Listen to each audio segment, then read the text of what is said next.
And welcome into the Thursday edition. Robby and Rexrode, 1025 The Game, presented by Green Ventures Landscaping for homes and businesses that want to stand out, not blend in. Visit greenventureslandscaping.com. Live from our Busy Bee Plumbing, Heating, and Air Conditioning Game Nashville studios, home of the $99 yearly Beehive membership where the buzz is always about great service. Robby Stanley alongside Joe Rexrode and Ian Safar here with you on this Thursday morning. Hope everybody's off to a fabulous start. Joe, good morning. How are you? Doing all right. Doing fine. Doing great. That's good. How are you? Oh, I'm outstanding. Doing Good. very well. Ian, what's going on? How we doing? Good morning. Joe's in here cursing at his computer this morning. Lots of fart bombs going off in there. Yeah, I'm pissed off. I didn't want to say anything. But I'm doing just fine, thanks. It was a little bit warm yesterday. Had our back to school meet and greet for the pre-K and second grader yesterday, so that was fun. And then kept a little eye on Nashville SC Leagues Cup off and on last night. Did not go great. A lot of some of the backups, some of the youngsters in there. Came away with a 1-0 loss. But overall, doing good, thanks. Cranking up for the weekend. Joe, what's wrong with your computer? Do you want to share, or is this something that we don't need to talk about? Well, I mean, it does these updates. So it did an update yesterday. And now Google Chrome. So if anybody out there is listening who's smart about things like computers, Google Chrome, which is the browser I use for like my Google Docs, like all kinds of crap that's really important to me, like basically all my work stuff, like it's coming up with the little frowny face instead of a website, like it's just nothing will load, just frowny faces. I love the frowny faces. So, I'm trying to figure out, like, it updated. Other browsers are working. It's connected to Wi-Fi, but for whatever reason, Google Chrome is just a big frowny face, which makes me like I can't open a document, for example. So that sucks. I can't so say anybody can help me that out. problem I before. can't open the text line. That's where I open the text line. So I'm basically worthless. More worthless than normal today. Yeah, there it is. If you need any technical help for Joe Rexrode would be appreciated on our text line, driven by WilsonCountyHyundai.com, and I'll have to pass it along to him because he can't get there. 615-737-1025. Or just call in. Walk number. Me through or it. Call in. Yeah. You can do that too. 615-737-1025. We got a lot going on the show today. Charles Robinson will be with us at 8 o'clock for his weekly visit. We will get into the Titans and all things NFL with him. The best and worst things in sports coming up later this hour at 6:45. The Rob Rant a little bit later today on the program as well. Taking your thoughts in the meantime, 615-737-1025. Joe, you'll be glad to know Aaron Donald has a tryout that he did with the LA Rams yesterday. So hopefully he'll, be good enough. Sean McVay did say, quote, best tryout that we've ever had. I think he can make the team. But NFL rules basically say at this point, like, you have to label the workout as a tryout. So that's what the Rams did to comply with, the league rules yesterday. But Aaron Donald back in the building. So, Joe, it doesn't feel like it's going to be that long before Aaron Donald's back in the fold with the LA Rams. We're going to talk with Charles about this a little bit later today. Yeah, I didn't realize that you had to make it a quote-unquote tryout. That's pretty funny. But I'm also, it was only August 5th. You sure, man? Man. Give it a couple more weeks. Like, you've already cemented yourself in Canton, You got a ring. Like, I might have made this more like August 25th instead of August 5th. But, maybe he wants to get out there and limber up a little bit. So, yep, it's coming.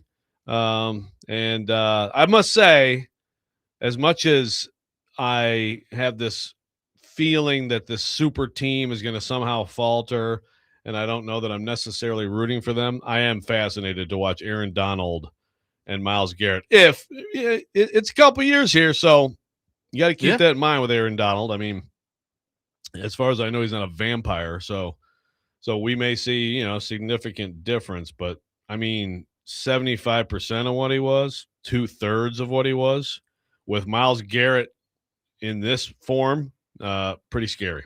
And then the other dudes they have too. I mean, Fisk is a load. So, yeah, they're gonna be ridiculous. What if he's like 95% of what he was? What happens then? Yeah, I mean, what do you do? I don't know. I mean, it's we were talking about this before, and I never actually really came up with obviously, yeah, it's him coming out of retirement, but I never came up with like what is the best inside outside defensive line combo. I mentioned like Jerome Brown and Reggie White in Philly. I mean, that comes to mind. The Bears with Richard Dent, and you can throw in McMichael or the Fridge or whatever, but even that, those guys inside weren't what Aaron Donald is. Not at all. No. I mean, so it just, there's always a lot of good players. Good players played with Bruce Smith, and Reggie White, but like that level of dominance on the interior with an all-time great, which really I think Myles Garrett is on his way to being, right? I mean, Myles Garrett is. I don't know if he's on his way. He's there. Well, he might really, be really good. There already. Like playing together.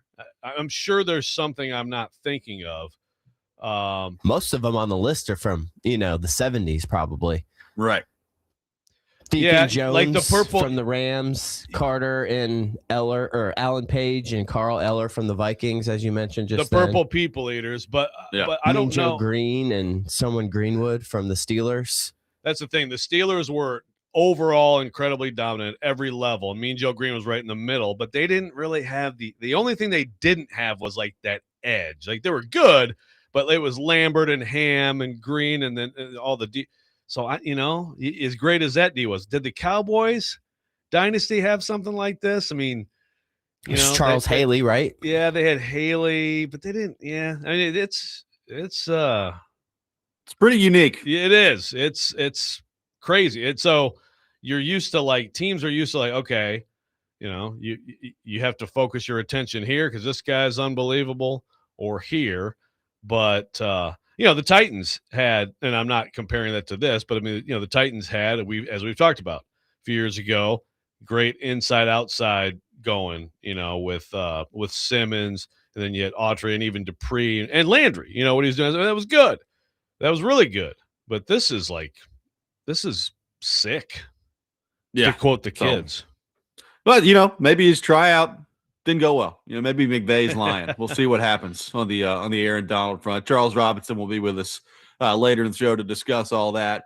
Stephon Diggs signing a deal, a 1-year deal worth up to $12 million to join the Washington Commanders. So you got Terry McLaurin out there. Now you got Stephon Diggs out there.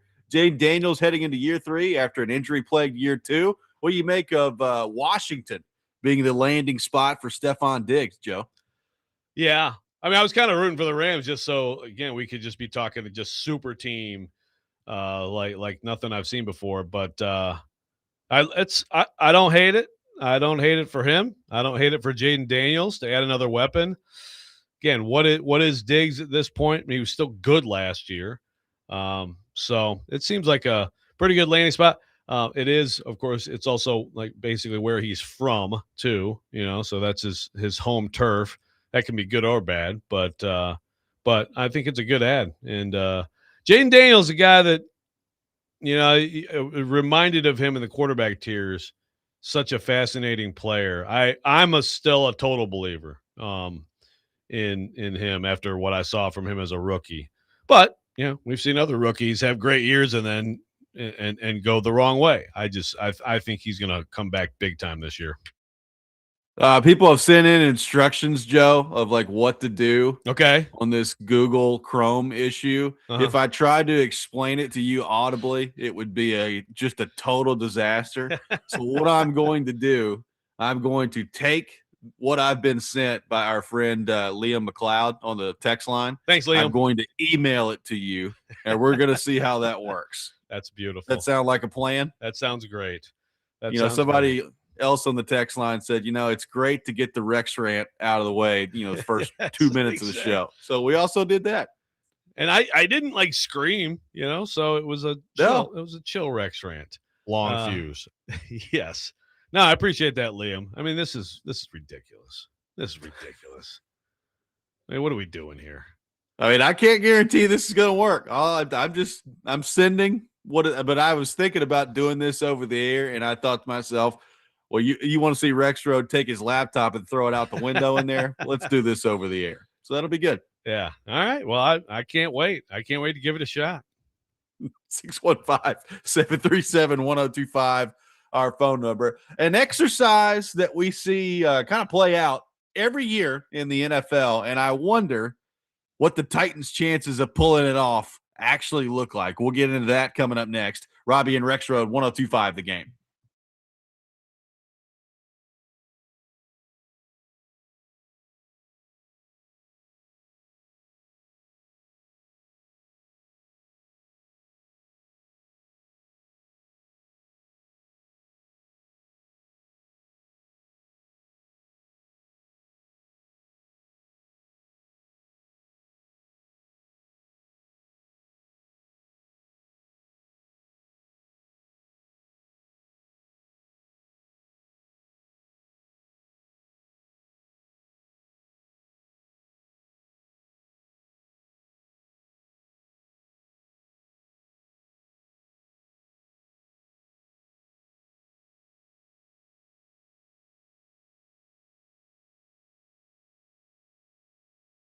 Hey, Robby Stanley here. Fantasy football is right around the corner, and Twin Peaks is the place to be for your fantasy football draft party. 29-degree draft beers, bites for the whole team, a $50 bonus card for the commish, and an additional $5 bonus card for every drafter. We have our Robby and Rexrode draft party at Twin Peaks every year, and we absolutely love it. So call to book your draft party at the Twin Peaks Madison location today. Again, that's Twin Peaks in Madison. Visit twinpeaksrestaurants.com/fantasy draft for more information. That's twinpeaksrestaurant.com/fantasy draft for more information.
Welcome back in, Robby and Rexrode, 1025 The Game. Taking your thoughts at 615-737-1025. One texter pointing out, Joe, that you left Jeff Simmons and Vic Beasley off your list of great inside-outside combos. So, oversight by you, I think. Oh, my goodness. That's really mean to include. Why couldn't we have put in, like, Tier Tart and Vic Beasley? Tier Tart was actually pretty good for a little bit, by the way. He was. All of a sudden, he didn't like Mike Vrabel very much. I was going to say, Tier Tart's probably had some fun the last few months, hasn't he? Probably so. On the internet. Yeah.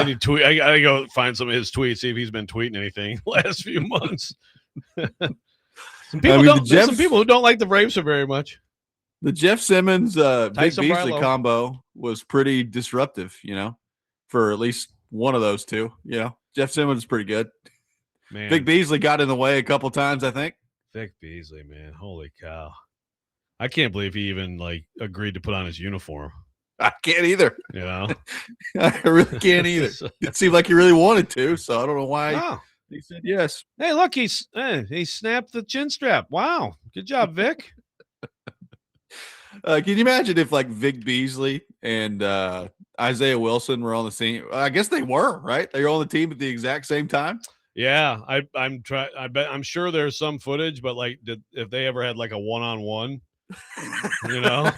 just kind of slump against each other and fall to the ground. Yeah, what a rep that was, I'm sure. Yeah. Good grief. All right, Joe, so it feels like there's something that happens in the NFL every year, and if not every year, most years, where you see a team go from worst in the division to first. And I was looking through this yesterday. Some interesting candidates out there. It is kind of wildly different in terms of the teams that technically finished worst last year when you separate it by conference. Let me just tell you the AFC teams that finished worst in their division last year. That would be the New York Jets, the Cleveland Browns, the Tennessee Titans, and the Las Vegas Raiders. All that checks out. Not very good. So that adds up. In the NFC, you've got the Giants, the Detroit Lions at 9-8 last year. Technically, were the worst team in the NFC North when you get through some tiebreakers with Minnesota, the Saints, and the Cardinals. So those are your teams in the National Football League last year that finished the worst in their division. And I was thinking about this, and I'm pretty sure, on this program, we try to remove most of the bias when we're talking about our local teams here. But I came away in the AFC for sure. I think I feel the best about the Titans' chances going from worst to first. When you're talking about the New York freaking Jets, the Browns, and the Raiders in the same division as the Broncos, the Chiefs, and the Chargers. I think the Titans have the best shot in the AFC. If you want to ask me overall, Joe, I think it would be either the Lions or the Saints, but I haven't nailed down which one I would pick yet. Yeah, obviously the worst to first. You ask, of course, the team, but what's in front of them? It's just hard to buy. The Bills, Pats.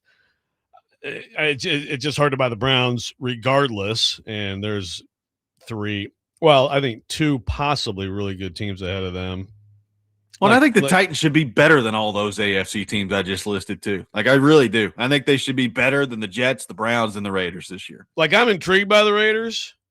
But, and not so I'm talking 6-7 wins. Now, that's the same way I look at the Titans. Can they get 7? But yeah, if someone is going to do it, I can't look at the Giants, I can't buy that at all. Yeah, I like the Lions because that division, it's 4 good teams. Kyler Murray apparently is looking awesome. JJ McCarthy, not looking so awesome. They're still, quote unquote competing, but Kyler Murray's going to be the quarterback, and they're intriguing. But that's 4 good teams. The Lions, they got swept by the Vikings last year, but that's really the difference. The Lions don't get swept by the Vikings last year. Yeah, pretty amazing. Yep. Different deal, but yeah, they'd be the one. The South looks like a bunch of 8 and 9, 9 and 8 again to me, Although people are high on the Saints. There's some people out there that really like the Saints. So we'll see. But like you said, that division's horrible. The absolute, yeah. I guess, we'll see. Is Tyler Shuck going to be good? I mean, could be. I mean, there's some promise there. Probably the absolute lowest possibility would be the Cardinals, right?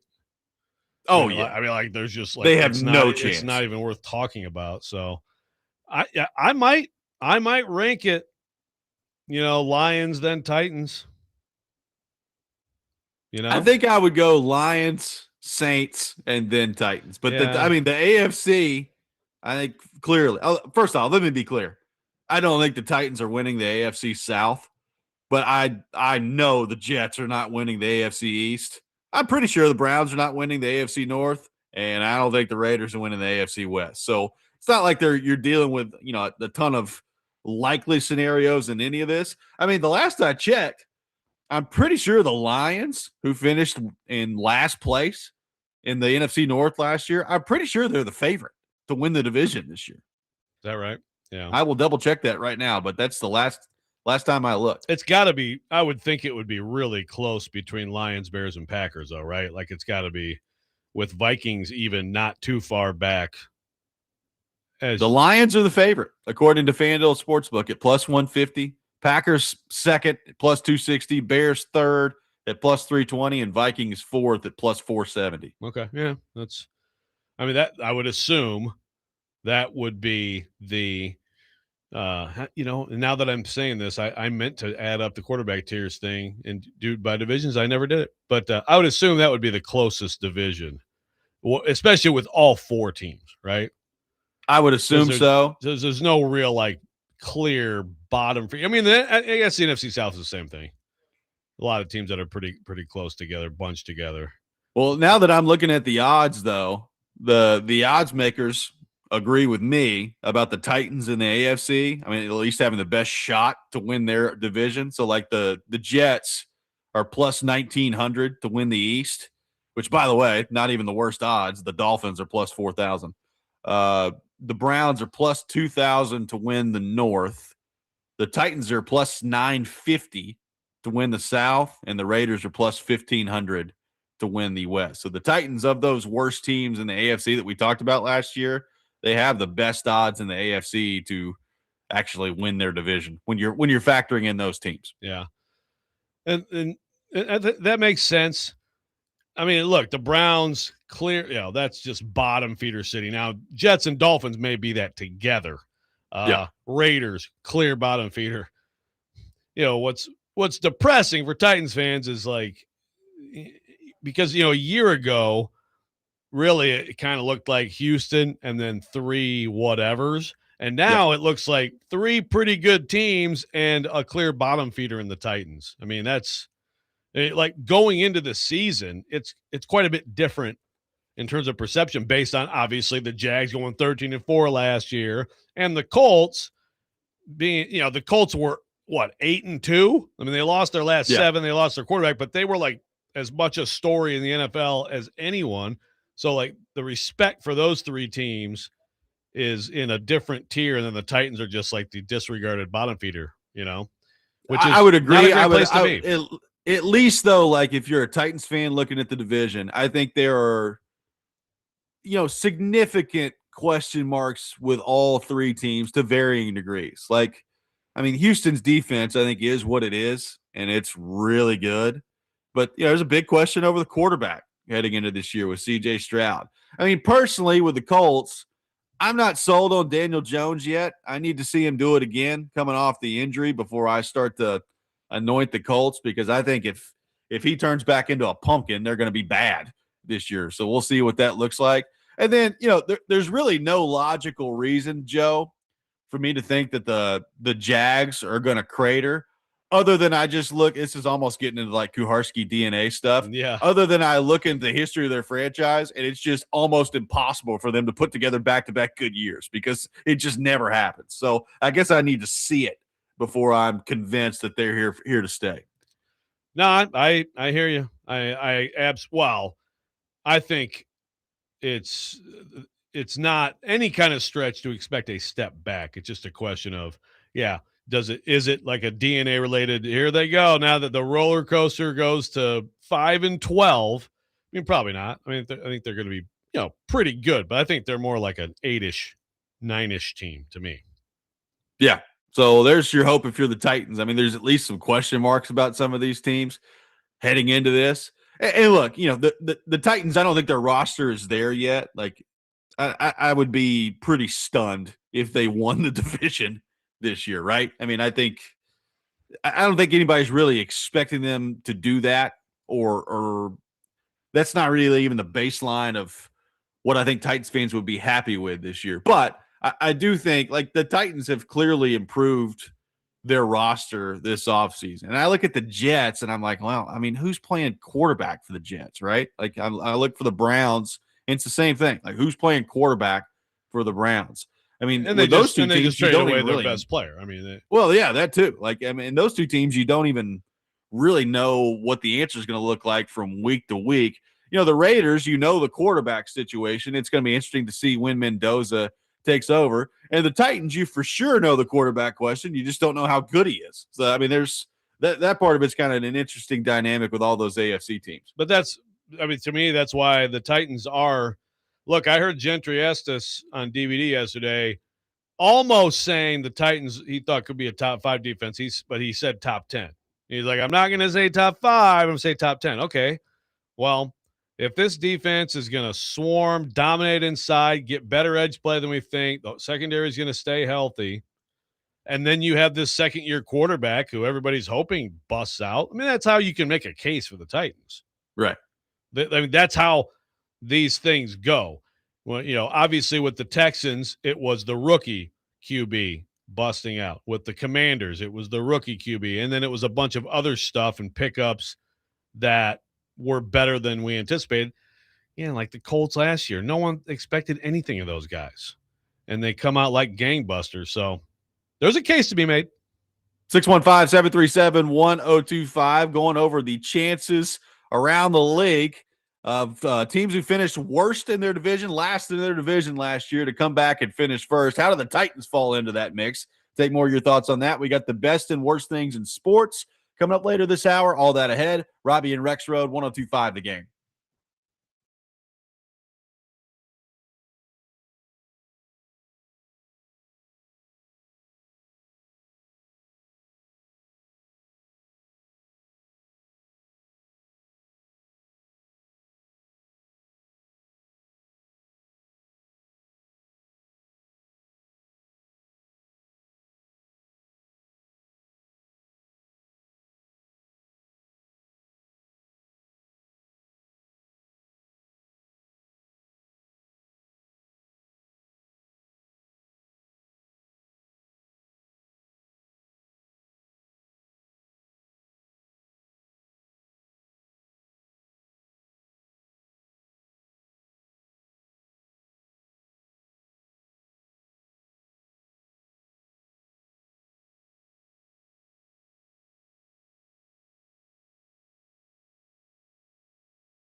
Welcome back in, Robby and Rexrode, 102.5 The Game, taking your thoughts at 615-737-1025. Subscribe to our YouTube channel at 102.5 The Game for live shows and exclusive content.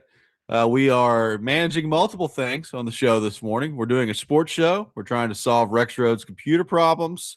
People are texting in and offering solutions. Joe, how's it going so far? Not well.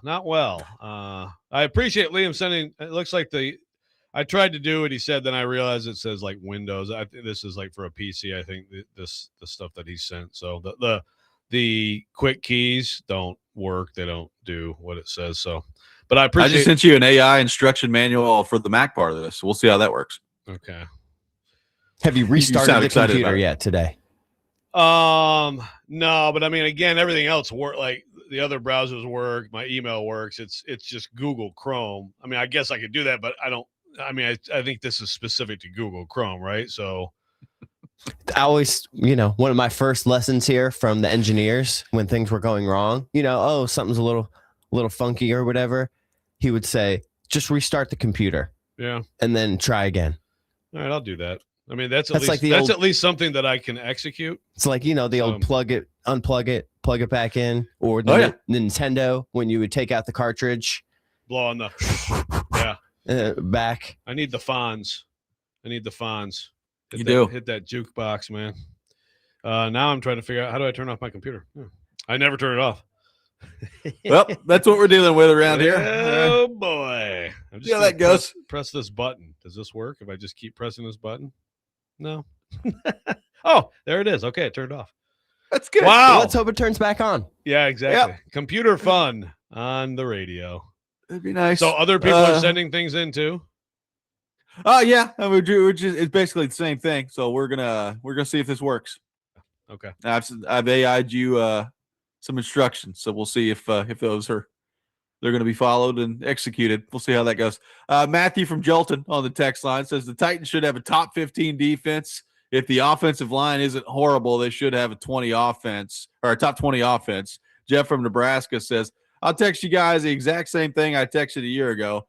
I just want to watch meaningful Titans games in November. No draft talk, just a Jags game in November that actually means something. This is from Jeff from Nebraska. I'm with you, brother. I would love to see that too. Yeah, that would be nice. I mean, that's now we're talking about more realistic expectations. But yeah, look, I think you can make a case. The case has a lot to do with Cam Ward, but it does. Yes. I mean, the defense could be really good. It could. Now Matthew says top 20 offense. Again, that's okay. That's Cam Ward making a jump. I mean, right now, I don't know that I'd be like when you say that. You need to call out the 12 offenses that are definitely worse than them. Like I have my questions. But yes, if Cam Ward, I can think of a few. Yeah, I can think of a few. I don't know if I can think of 12, but if Cam Ward takes the jump, and yes, the offensive line, clearly, the offensive line, can it just not stink? It didn't stink, I would say, last half of last year. That level of not stinking, and obviously you want to be better than that, but like that'd give you a chance. By the way, Trevor says Joe would be better off this morning if the PT Cruiser thief had just kept the computer. Maybe so. Okay, I'm back in here. Here we go. All right, starting it up. Google Chrome. This actually might have worked, Ian. Oh my God. Okay, Google. Okay. It's asking me, restore pages. Chrome did not shut down correctly. I don't want to restore the pages, right? No, I would not restore them. I would start over. I usually say yes, but start over. Unless there's something you're afraid you're going to miss there. There's something super important. Wow. Look at this. Did it work? Ian Safar is a genius. Hold on. All you have to do is turn it off. It's half loading. Hold on. It needs exit. Okay. It's loaded. How about that? Ian, did you feel the mood just shift? Did you feel how much of a better mood Rexrode just like immediately got in? I think you could literally see some like weight lifted off his shoulders just then through the glass. Well, that's and it's because like we talk about people relying on their phones. We all are, right? Like we're way too relying on our phones. But also for me, like I know people put their like their schedules on their phones. I don't do that. People make fun of me in my house. They make fun of me for that. But I have a document. Like I have a Google Doc that I put my daily, like basically like take your meds at 3:17 p.m. Like I put down everything that I'm going to do in a day, and I look at it constantly. So like when I don't have that, I feel completely naked and like I have like just aimless. Like I don't know what I'm going to do. Like I just like start walking into a wall over and over again because I don't have my little schedule doc. Well, you threw me off a little bit this morning because I ask you how you're doing every morning, and usually there's some level of detail that you go into. And this morning I was like, fine, I'm good. Fine, how are you?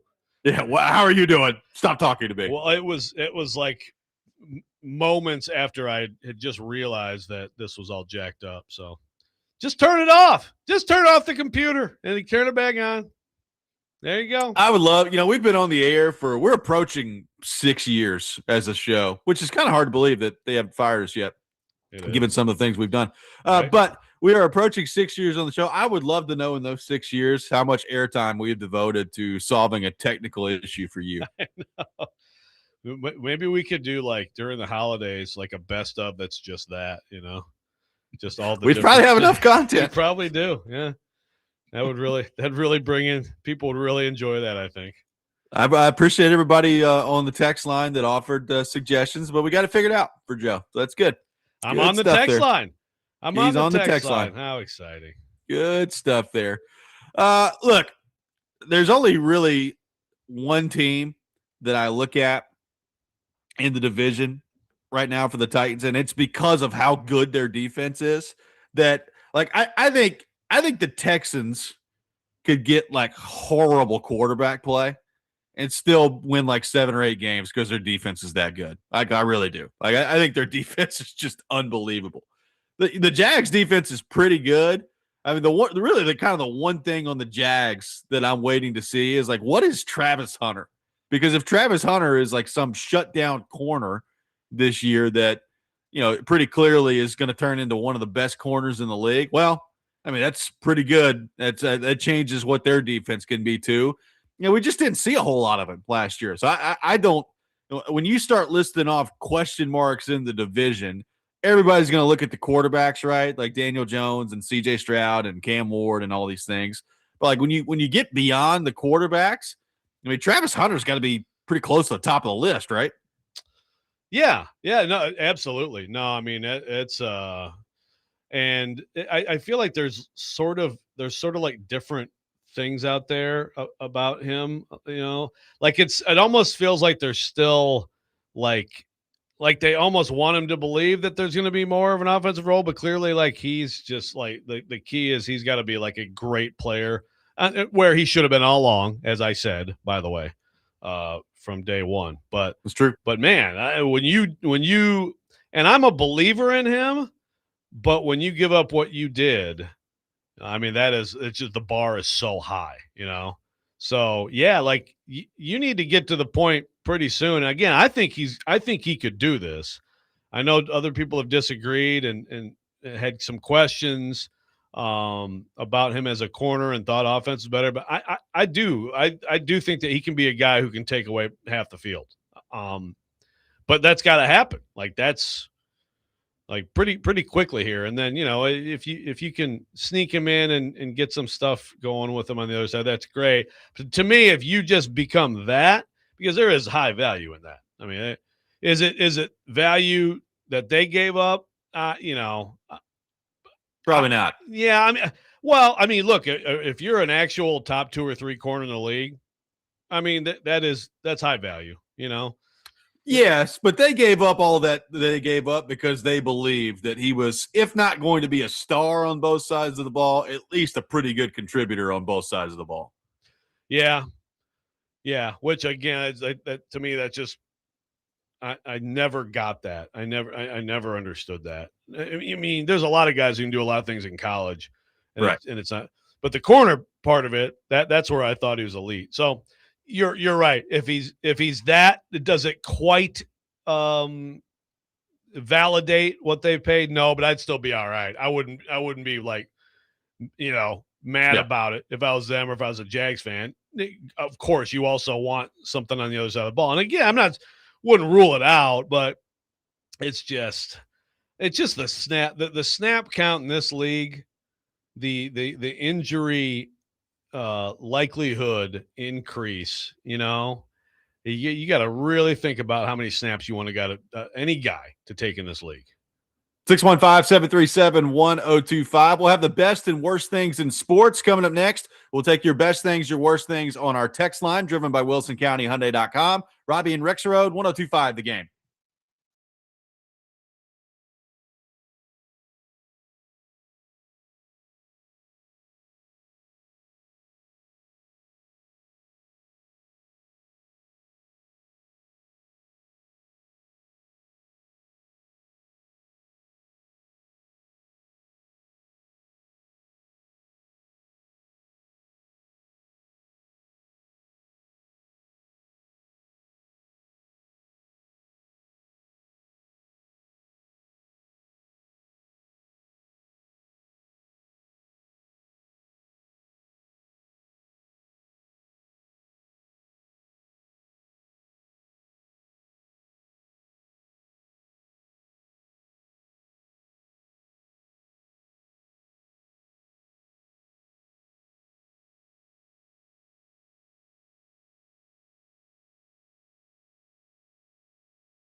The best and worst of the sports week, now on Robby and Rexrode. On ESPN. 1025 The Game and the Game Nashville app.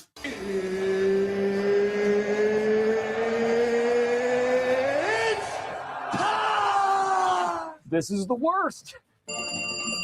You look like you're feeling sorry for yourself. I don't even know it. Yes! Unbelievable. He's one of one. He is him. This is a Coke bottle. It's not a crystal ball.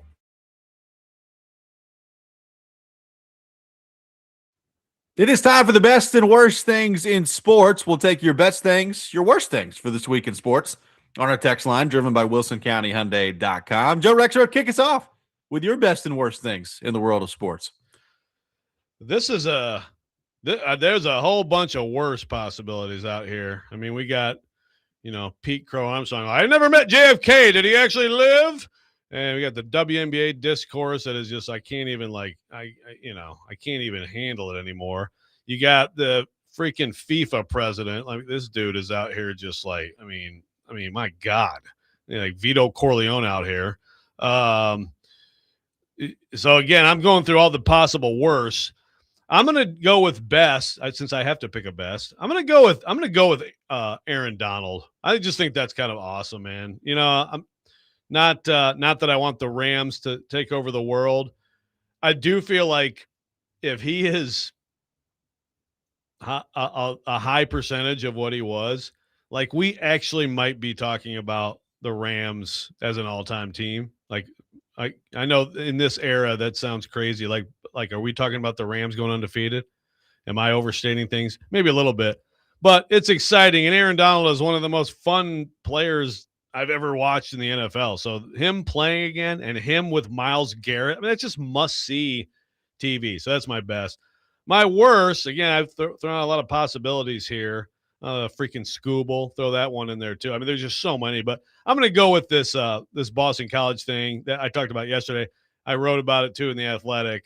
Now Boston College has gone to the Boston Globe this morning and is trying to spin the hell out of this story to make it, like Luke Murray had nothing to do with this. And again, if that's true, then one of your administrators told everybody in text message that he did do it, that this guy fought against him, and it was all him. So he just lied to everybody in text. I mean, it's just total spin zone right now, but just ridiculous way to treat people. Again, for people who don't know the story, if you want to fire announcers, fire announcers. Don't tell them for 5 months they're going to have their jobs and then pull the rug out from under them when they can't get another job. That's absolutely ridiculous. Ian Safar, your best and worst things in the world of sports. Okay, yeah, there's a few I was trying to pick from here, best in sports. I'll save the major one. My best, as far as good WNBA this week or in general, Olivia Miles. She's fun if you haven't seen any of her highlights. Fantastic player. I mean, some of her passing, I don't know. She's just super fun to watch. And how about this guy from the Mets making his debut? Have you seen this dude? Jeffrey Yan. I think it's Yan, maybe Yan. Hilarious. I don't know if anybody's seen the clips going around of his strikeout yesterday, but strikeout, little jump, Michael Jackson dance move on the mound. He's going to cause so many fights in the MLB. My buddy Will introduced me to this guy the other day. He sent me some clips of him. I was like, first off, he throws 101. So he just throws absolute gas in there. And every time he strikes somebody out, he just hops off the mound and does some dance. He is going to cause so many fights in Major League Baseball. It's going to be amazing. This is not the same guy we were talking about yesterday who did the wrestling, the suck it thing, right? No, okay, no. Yeah. This not is that I know somebody of. totally Okay, different. Okay. Yeah, you guys got to send this to me. I will. I'll send it to you. Oh, Nate, real quick, the NCAA and Tennessee. I mean, the worst are just, there's so many worse possibilities. My goodness. Ian, continue. Sorry. No, that's okay. I mean, the dude looks like it could be pretty fun. My worst, kind of in Joe's realm here. How about this? The latest team, hockey team, Columbus, has now is moving their radio broadcast to the TV simulcast. Yeah. So now 5 NHL teams have removed the radio broadcast and are now going simulcast with the TV. And as someone who started here working the board for the Preds Radio Network and working, 70, 80 games a year for a couple of years and all the playoff games, and I don't know, the idea of the radio networks going away does not sound fun at all. No. Now, it was a simulcast the first few years here, right? Yes. Yes, that is correct. And then they split. No, I hate that. So I'm hopeful that's not a trend moving forward. So I saw that. That'll be my worst this week. Yeah, and I'm unfortunately worried that might be a trend moving forward. The Athletic did a piece on that in the last couple of days, so we'll see kind of what that looks like. My best thing in sports, Josh Heupel actually having an interesting press conference. It was amazing. I didn't know what to do with myself. I was like, wow, it's Heupel up there like calling out the NCAA and cursing. So how about that? Way to go, Josh Heupel, heading into fall camp. My worst thing, I'll keep it Vols related, Joe. Chris Brazzell is going to miss his entire rookie season after undergoing a season-ending surgery on his left knee. You know, he got carted off the field at Carolina Panthers practice last week. And kind of the original thought was, well, I mean, it's significant with the LCL tear, but he might only have to miss like 8 or 9 weeks. And they didn't think surgery was going to be the best option. Although they got, then they got a second opinion. And I guess they decided that, long-term wise, that would be the best thing to do. So, Brazzell going to miss his rookie year. I was really interested to see what he would do this year in the NFL. We've talked about, like, from a Tennessee perspective, at some point they need one of these receivers to get in the league and actually be productive. And it may still end up being Brazzell, but we're going to have to wait at least a year to see. Yeah, that's really too bad. I mean, there's always a few during this time of year. But to see, because I am excited about him. I think he's got a chance to be really, really good. And, to see him have to give up the rookie year is pretty brutal, man. Let's head to our phone line, driven by WilsonCountyHyundai.com. Welcome in Chad in Hendersonville to the program. Chad, good morning. Thank you for calling in. Hey, morning, guys. Best thing in sports going on right now is that the Los Angeles Dodgers, who I think they just upped their payroll up to $320-some million, or the Scooball contract they're taking on.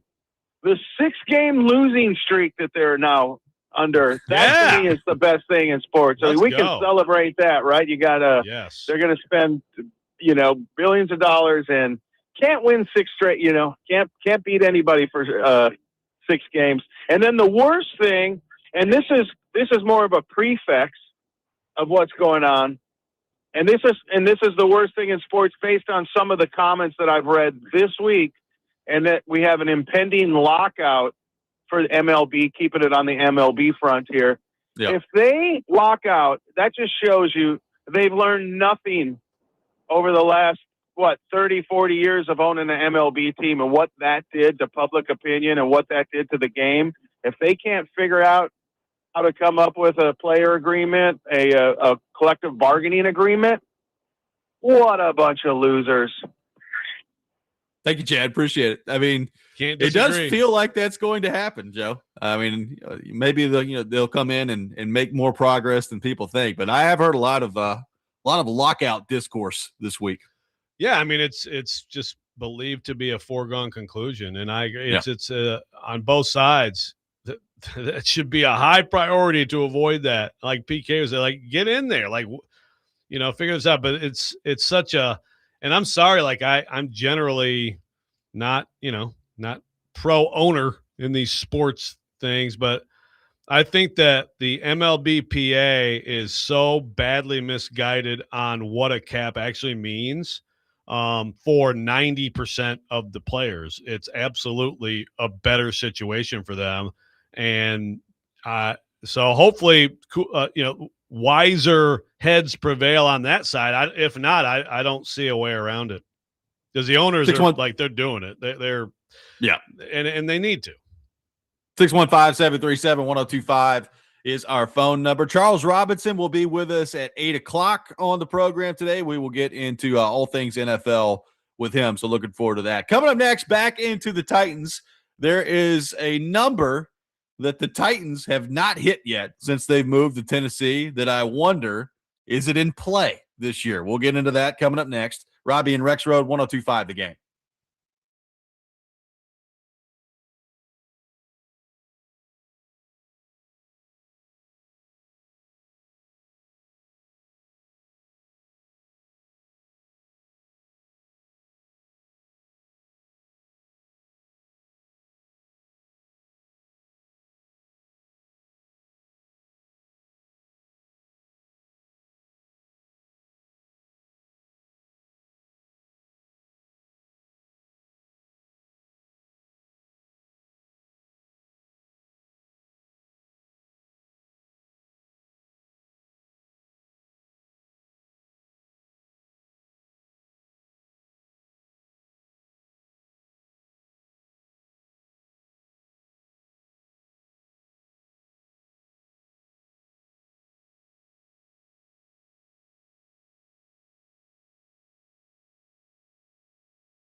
Hour number 2, Robby and Rexrode, 1025 The Game, presented by Green Ventures Landscaping. Property managers, if you manage it, they maintain it. Visit greenventureslandscaping.com. We are live from our Busy Bee Plumbing, Heating, and Air Conditioning Game Nashville studios, home of the $99 yearly Beehive membership, where the buzz is always about great service. We will have the Rob Rant later this hour. Charles Robinson will be with us at 8 o'clock. We will get into all things NFL with him. So looking forward to that. Taking your thoughts in the meantime at 615-737-1025. So, Joe, since the Titans have moved to Nashville, so since they've been either the Tennessee Oilers or the Tennessee Titans, there is a statistical benchmark that they have not hit yet so far as it relates to the quarterback position, and that is a 4,000-yard passer. Now, the franchise in general does have some. Warren Moon did it a couple times. So that's a long time ago at this point. This is the franchise has had a 4,000-yard passer. And I wonder, is that something for Cam Ward this year that is even realistic? Should it be something that he is aiming for? Is it absolutely insane to even utter the phrase 4,000-yard passer with Cam Ward in year 2? So I took a look last night at, the previous draft class and kind of what they did in year 2. So Caleb Williams of the Bears in year 1, he threw for 3,500 yards, 20 touchdowns, 6 picks. Last year he was at 39.42. So, he technically didn't reach 4,000 yards, but he was, 58 yards away from doing so. Bo Nix in year 2 last year threw for 3,900 yards, 39-31, 25 touchdowns, 11 picks. Drake May was the crazy kind of like just absolute skyrocket of statistics. He only played 13 games his rookie year, and he threw for 2,200 yards, 2,276. So he went from 2,276 in 13 games his rookie year to 4,394 in 17 games in his second year. So you're talking about, over a 2,000-yard jump from a yards per game perspective. He jumped up almost 100 yards. He was 175 a game his rookie year. He was 258 a game his second year. So that's an insane jump from year 1 to year 2. And I don't know. I'd have to go back through the history of the league and look at how many people have made more of a jump than that from year 1 to year 2, purely from a yardage standpoint, that Drake May did last year. But the point is, like Williams, Nix, and May, and I didn't include Jaden Daniels or Penix here because both of them were hurt. So Williams, Nix, and May all were basically right on the doorstep of 4,000 yards or over the line of 4,000 yards in year 2. Cam Ward threw for 3,169 yards last year, Joe, on a horrible Titans team. We've talked about the additions that the Titans have made. They're much better at receiver. At least they should be heading into this year. They've got Brian Daboll in the fold. Should be a better offensive operation. So, Joe, I ask you, should 4,000 yards be on the table for Cam Ward this year, which would mark something a Titans quarterback has never done before? I don't think so, because you have to look at the situations with those teams. Now, with Knicks, very, very good defense, but, not a ton of running game. I think the Titans formula is going to be defense and running the football.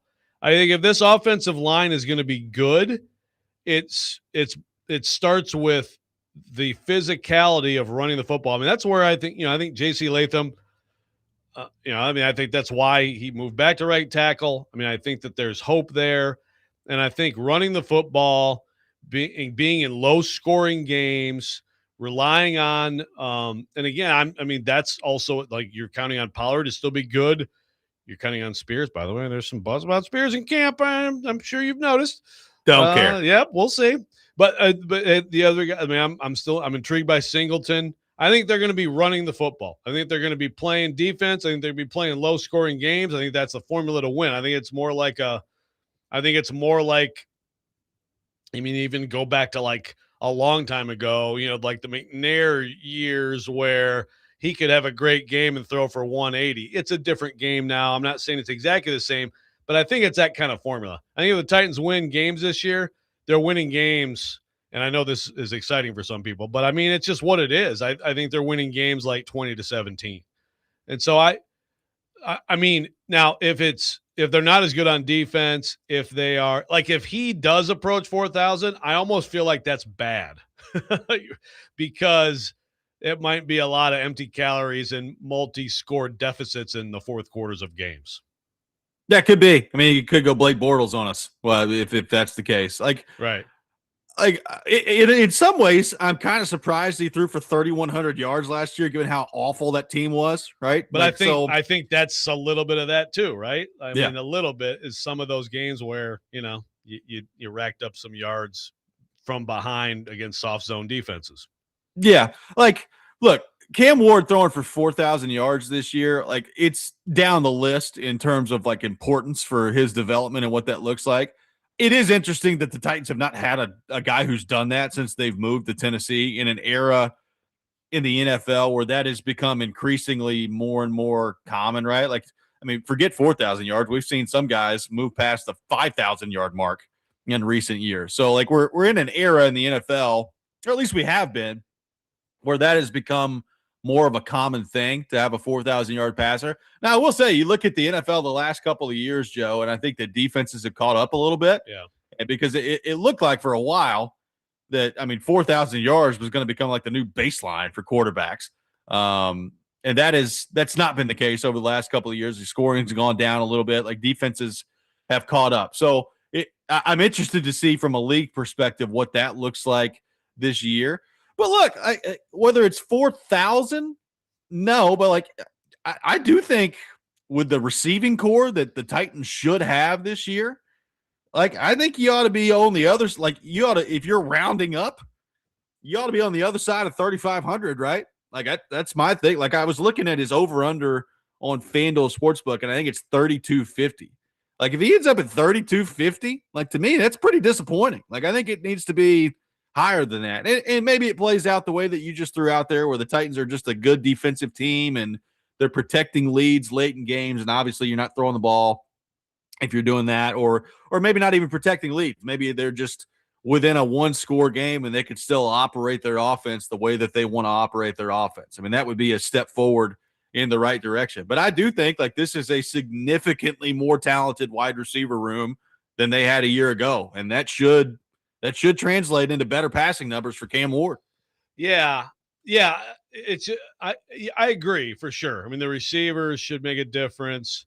So it's just the volume, the passing yards volume can be deceiving, and so you could have,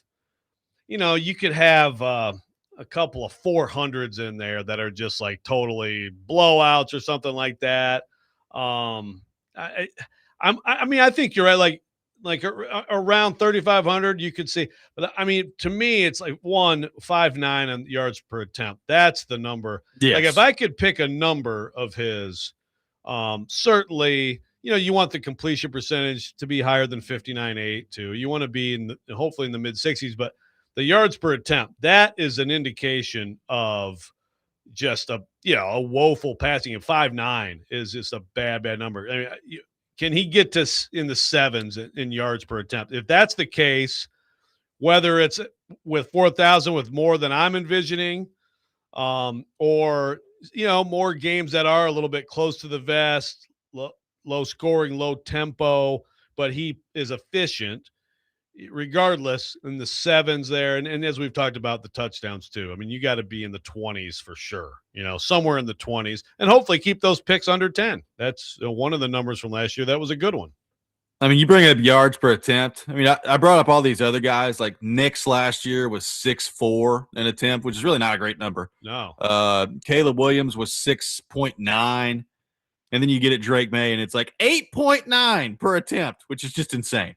Yeah, 8.9 is that's a big number. And that's the thing, he had overall, 4,400 yards. It still didn't feel like it when you watched the Patriots, right? That it was this wing it around to that extent kind of offense. But 72%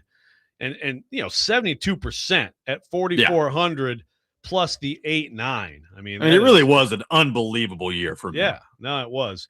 Yeah, Darnold 8.5 Lamar 8-4, Daniel Jones 8-1, Josh Allen 8, Jared Goff 7-9, Matthew Stafford 7-9, your guy Jordan Love 7-7. Those are the numbers you want.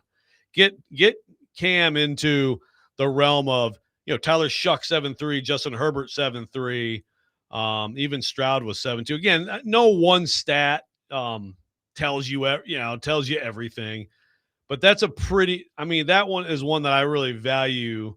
Obviously there's the more advanced stats too, the EPA stuff, of course, but the yards per attempt typically, the better guys are the ones at the high end of that. And when you get into Cam's area, he was down there with Phil Rivers, both 5'9". I forgot Phil Rivers played last year. Flacco at 6. Sorry, Davis Mills 5'8". You're in the Dylan Gabriel, Tyrod Taylor neighborhood. That's not where you want to be. I expected Davis Mills to rise above that number. Did not happen. Yes. Did not happen. Well done. We'll take your thoughts. 615-737-1025. What are the statistical benchmarks that you're looking for Cam Ward in year 2? Is 4,000 yards even on the table for you when it comes to Cam Ward? We'll take more of your thoughts on that. Robby and Rexrode, 1025 The Game.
Robby and Rexrode, 1025 The Game, taking your thoughts at 615-737-1025. Titans training camp underway. You can keep up with Titans training camp with 1025 The Game.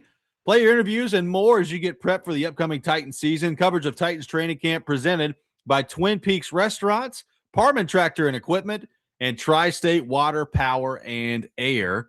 Joe, a lot of thoughts on the Cam Ward front. Keith says, I don't think he'll hit that 4,000 number this year, but maybe next year after they spend some more time addressing the offensive line. Even though they added some good receivers, I feel like he's still not going to have enough time to throw. Caleb says, you'd think he'd be able to throw for 235-yard average this year, but I just don't believe in the offensive line to consistently protect Ward to allow him to have games where he throws for 280 or 300 yards. I think he can do it. I just don't think he will because of the offensive line. A lot of shade being thrown the offensive line's way on the text line, Joe. Yeah. Well, any sort of offensive projection conversation, it's hard to not, you're going to get there pretty quickly. How much is the offensive line going to hurt you in that regard? And early on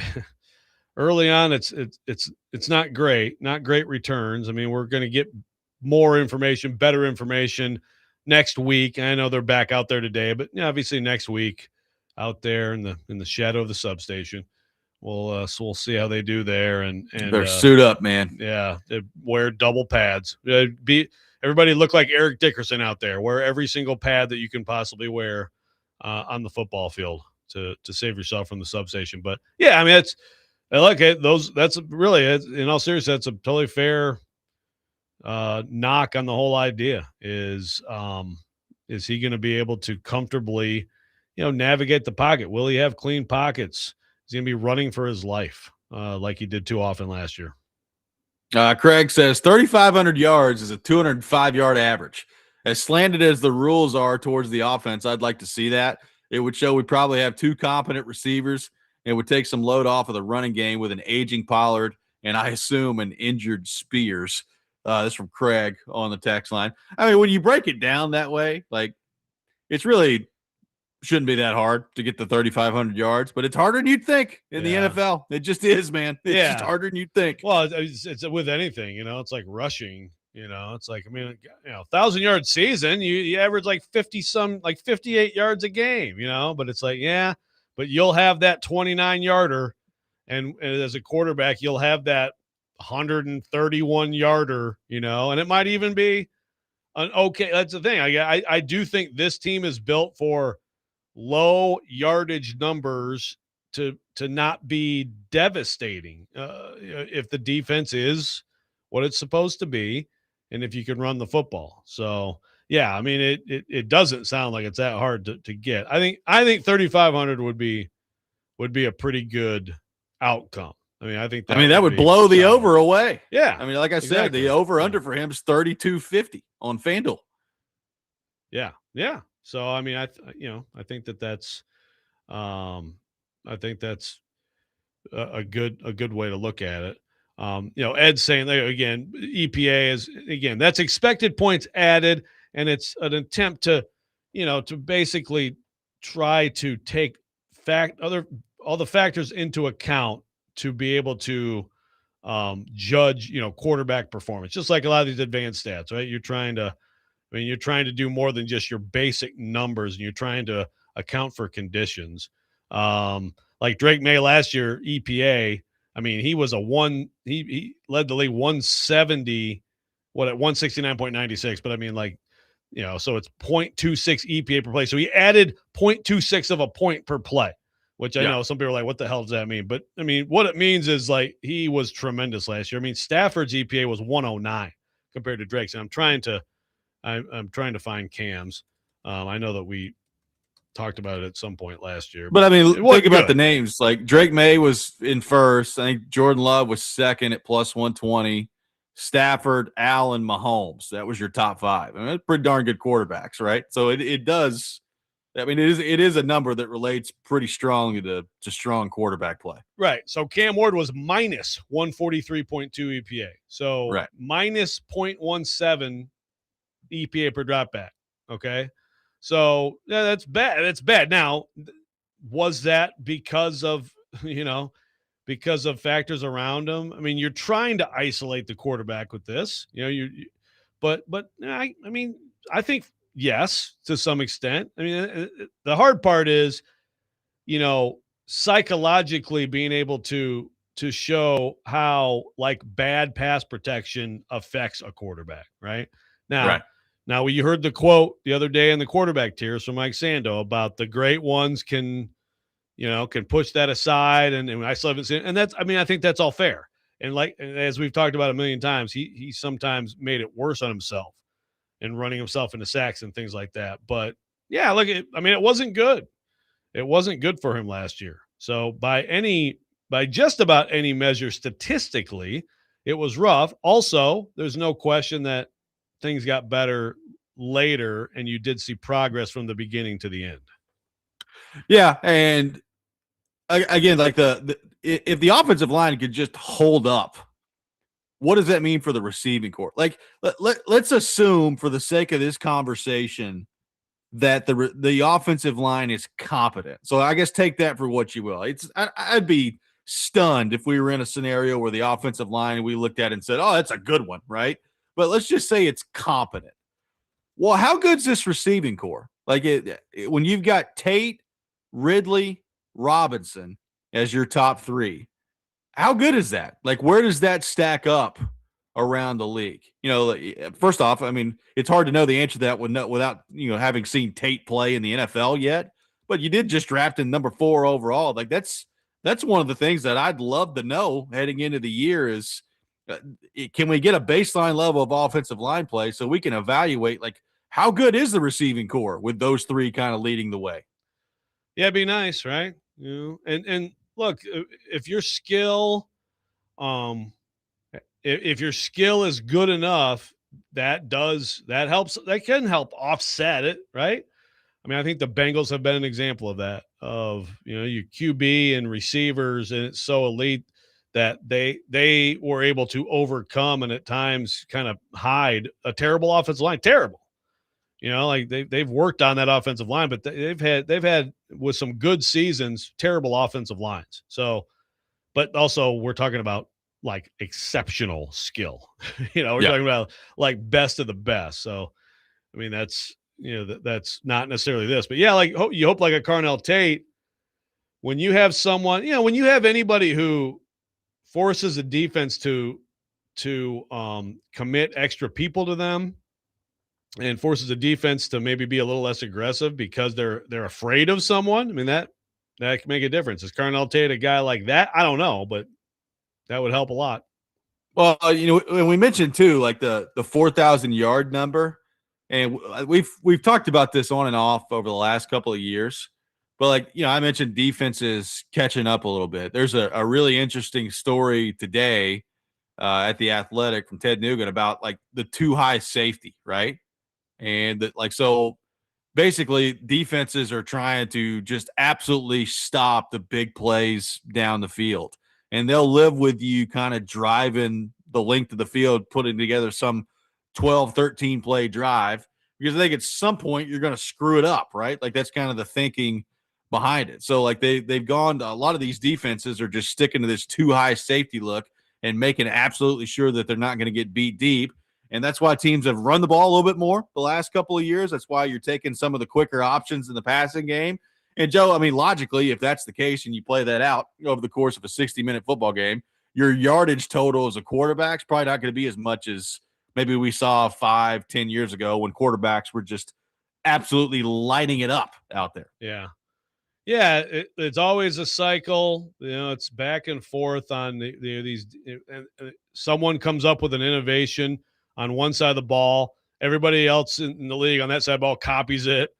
And then someone on the other side comes up with something to neutralize it, and everybody copies that, and it kind of bounces back and forth. And the defensive guys have definitely figured some things out. So that's kind of where things are now. Someone mentioned on the text line real quick about Tannehill. It's like, I mean, if Tannehill couldn't do it with those receivers and stuff, and that's a fair point. Now, Tannehill in 2020 had 38, 3,800. He had 33 touchdowns. Yeah. He had 7.9 per attempt. That's basically a 4,000.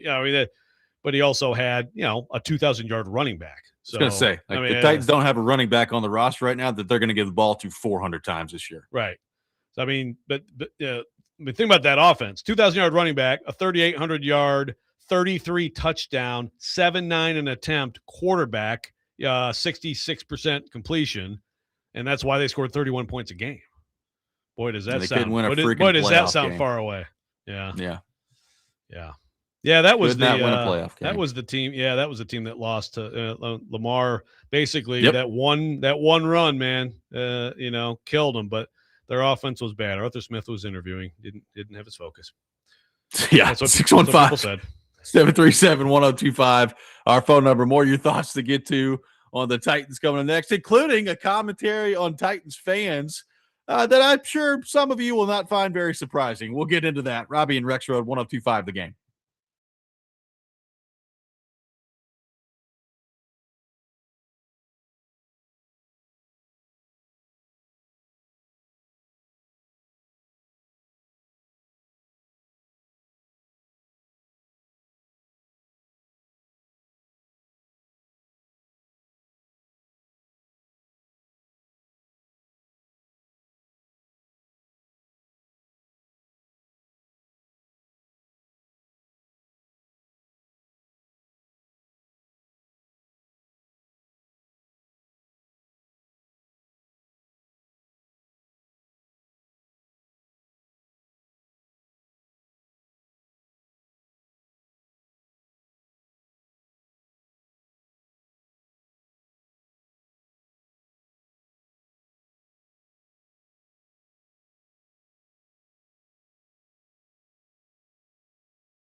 Today, the Nashville Sounds take on the Memphis Redbirds. First pitch at 6:45. You can catch all the action on 94.9 The Fan, presented by Twin Peaks, Family Leisure, Maple Street Biscuit Company, and Social Cantina. Taking your thoughts at 615-737-1025.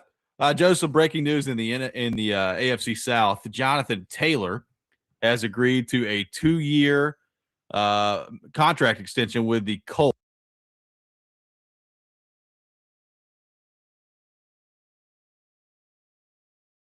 through the 2028 season. So some running backs being paid over the last few days, Joe. You get the Bijan Robinson contract. Now Jonathan Taylor signing in Indianapolis. People are still waiting on the Jahmyr Gibbs deal to be done at some point. So running backs getting paid this week so far around the league, Joe. Yeah. I remember when Derrick Henry got that extension for the Titans. I think that was the height of don't ever give a running back a second deal. There had been some bad ones, prior to that had really not worked out. I almost look at it like Henry is sort of made it okay again to do that. Maybe I'm giving him more credit on that than is warranted, but we've had a few, I mean, some of these guys are, Barkley is another guy who obviously what he did with the Eagles, but I think it makes sense. It's not the money, it's still compared to other positions, it's still a depressed market, and it's the growth rate is way lower, but that's pretty good money. Robinson got good money. Gibbs will too. Sometimes you get some of these guys. It's not like all running backs are the same. It's not like running backs aren't important. It's just that they often have tread off the tires just after a few years, but some of them don't, and you got to be able to identify that. And yeah, Jonathan Taylor's still pretty freaking good, man. Well, we mentioned like some Vols, like Chris Brazzell gets hurt the other day, so he's going to miss the whole year. There was a Tennessee Vol in the NFL that had a nice payday the other day. Darnell Wright signed a 4-year, $116 million contract, $93 million of which is guaranteed with the Chicago Bears the other day, Joe, making him one of the highest paid tackles in football. Yeah, that is a big number. Congrats to him. Good for him. I still would love, like, how much money did he make on that one day? And obviously he's been good in the NFL. That's why I get this. But I'm just saying, like, he was a 5-star and all that stuff. But that one day where he really did a job on Will Anderson. Yep.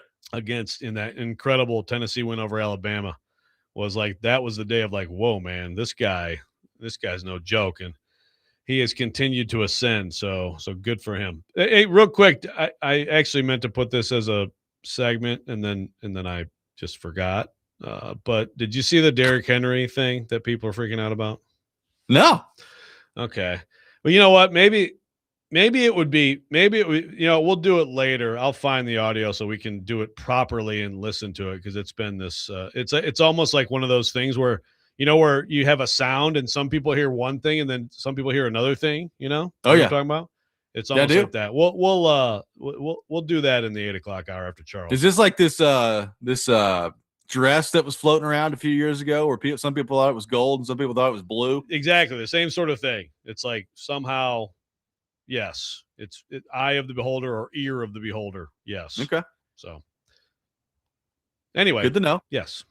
So Joe, apparently Titans fans are among the most pessimistic group of fans in the NFL. I mean, that would not be surprising to me, given the fact that they've won 6 games in the last 2 years. But this is apparently something that's now official, that the Titans fans are the third most pessimistic in the NFL. Well, casino.ca, which is Online Casinos Canada. So, hey, why they did this, I don't know. But they surveyed 5,000 fans. And a lot of different questions basically related to your optimism for your team. So, you won't be surprised to see who. I guess I'm a little surprised. Number 1 is the Chiefs with an optimism score out of 100 of 98.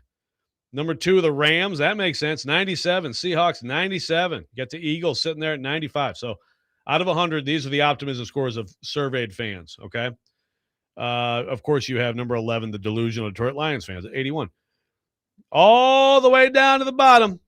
Now, wait, I'm a little bit confused here because Oh God! Oh my God! These people are so dumb. So this list, when there's a tie, okay. So like when there's a tie, they have the Rams and Seahawks number 2, right? Yeah. So it's Chiefs, Rams, Seahawks number 2, and then they list the Eagles at number 3. Well, that would be 4th. That would be 4th. And there's other ties. So like they've got other ties. So they list 29 teams, even though there's actually 32. Ooh, boy. Okay. So I'm glad I'm Good to citing know. this study. Really smart. But anyway, so the Titans, so they're said to be 27th, but actually they are 30th in the league in terms of fan confidence with a score of 30 out of 100. Now, there's a big gap. The teams right ahead of them are the Colts and Dolphins tied, for they say 26, but I mean, now they're making me do math. This is just so they're tied for 29th. They have a score of 45 optimism. Titans, a huge drop to 30. Then you get the Browns at 25, and then you get down to the Jets at 22. So this I mean, That adds up. Yeah, it adds up. But I mean, a lot of different questions here, including about like quarterback and stuff like that. Confidence in quarterback, trust in head coach, satisfaction with offseason moves, belief the team is heading in the right direction. And so at least according to these surveyed Titans fans, optimism is low. I still think, and this is the time of year when optimism is going to be as high as it's going to be.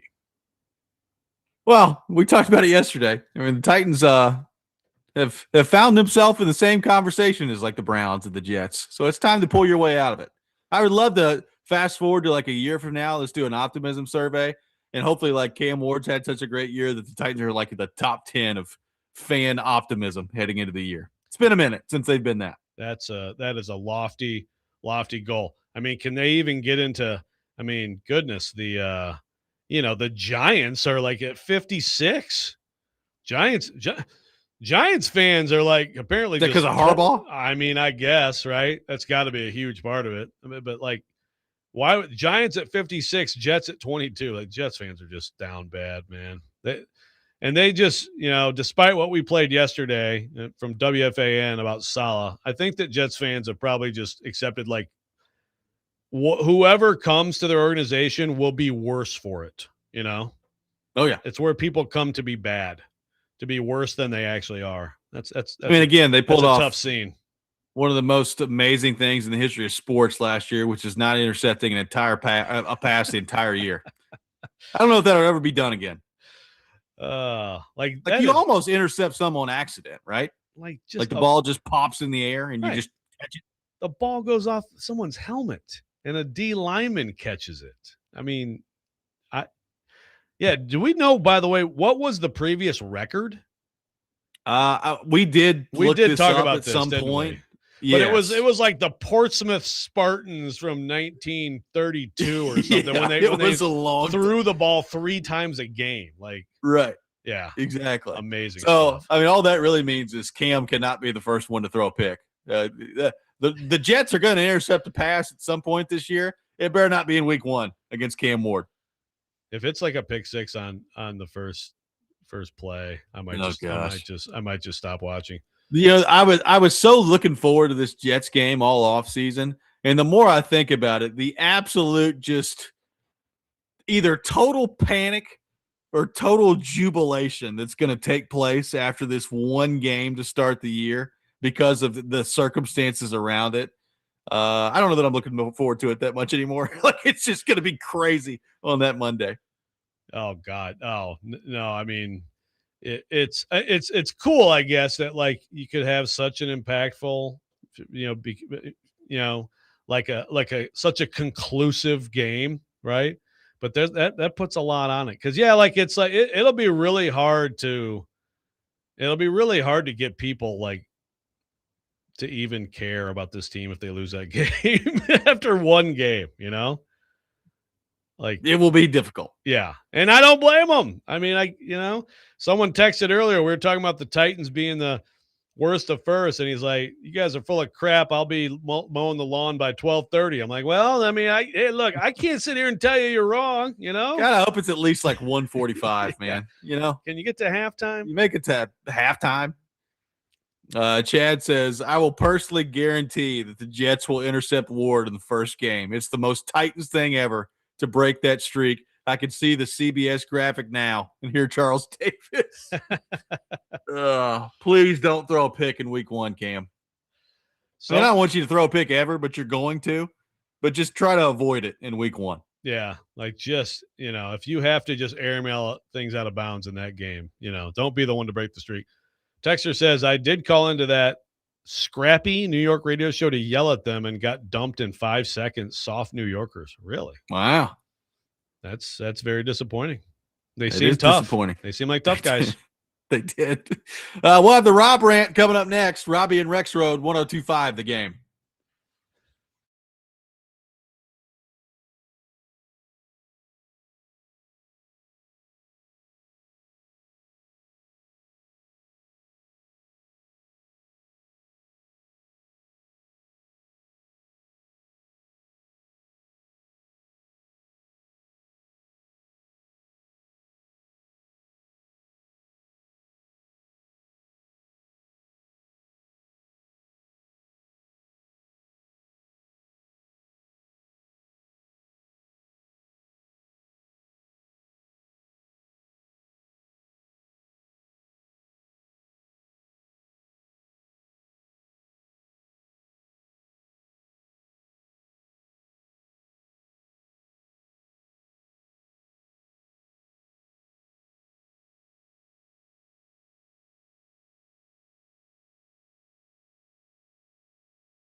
Don't make me angry. Sometimes you have to tell someone to pound sand. You wouldn't like me when I'm angry. This is the Rob Rant. Now on Robby and Rexrode. I like Creed.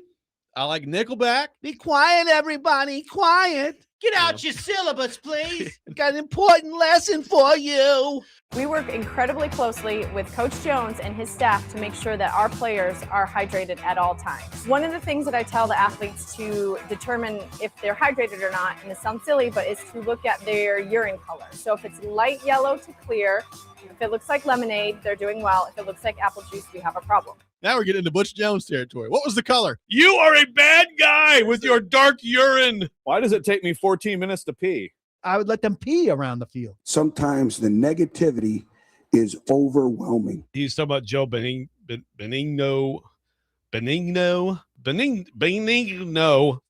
talk ever.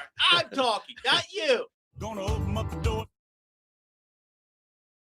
It is time for the Rob Rant, served by the Wine Cellar in Hendersonville. Another legendary mashup from Ian Safar, which, as I told him yesterday off the air, has become my favorite part of the show. It really has. It's just, it's wonderful. Very well done, Ian.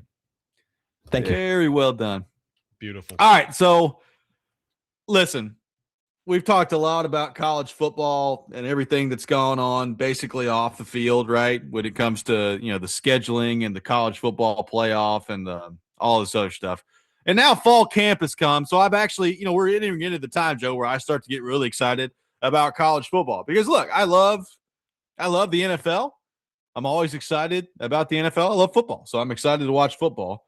But if you force me to choose, this is just me, force me to choose which one I could watch, I would pick college football over the NFL. That's just me. I love college football. Some people totally disagree with that. Most people probably totally disagree with that, and that's fine. But college football is awesome. And I am a Tennessee fan. Love watching Tennessee play football. And now that we've gotten here and fall camp has rolled around, I was talking with a couple of buddies, one of which is a Florida fan. And we have basically just gone back and forth at each other over the last decade plus because it's a rivalry. And Tennessee and Florida have played every year of my life. I'm about to be 34 years old. There hasn't been a time when Tennessee was not playing Florida in my lifetime on a yearly basis. And here we are, Joe, and they're not playing this year. And I guess it's really starting to set in now that the season is around the corner. And I absolutely hate it. I just do. And, there's Tennessee, Florida is not the only game. I mean, there's a ton of games around college football that either this year or over the last couple of years we've lost thanks to conference expansion and all this other crap. I mean, it's objectively amazing that like Oklahoma and Oklahoma State don't play each other anymore. Like it's just stupid.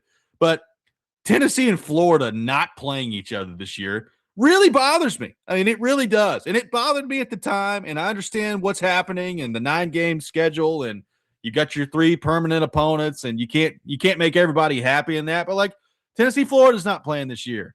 Alabama, LSU's not playing this year. Like go back 10 years ago and utter that sentence. It's insane. Like I remember there's been like 3 Alabama LSU games that were dubbed the game of the century. And they're not playing this year. Like it's just insane to me that this is happening this way. So I am disgusted that Tennessee is not playing Florida this year. And it feels like for whatever reason, Joe, the fact that fall camp has rolled around, it's become real to me that it's not happening. And it really, really bothers me heading into this year. Yeah, it should. Like you said, you mentioned Oklahoma, Oklahoma State, Oregon State, Pittsburgh, West Virginia is one.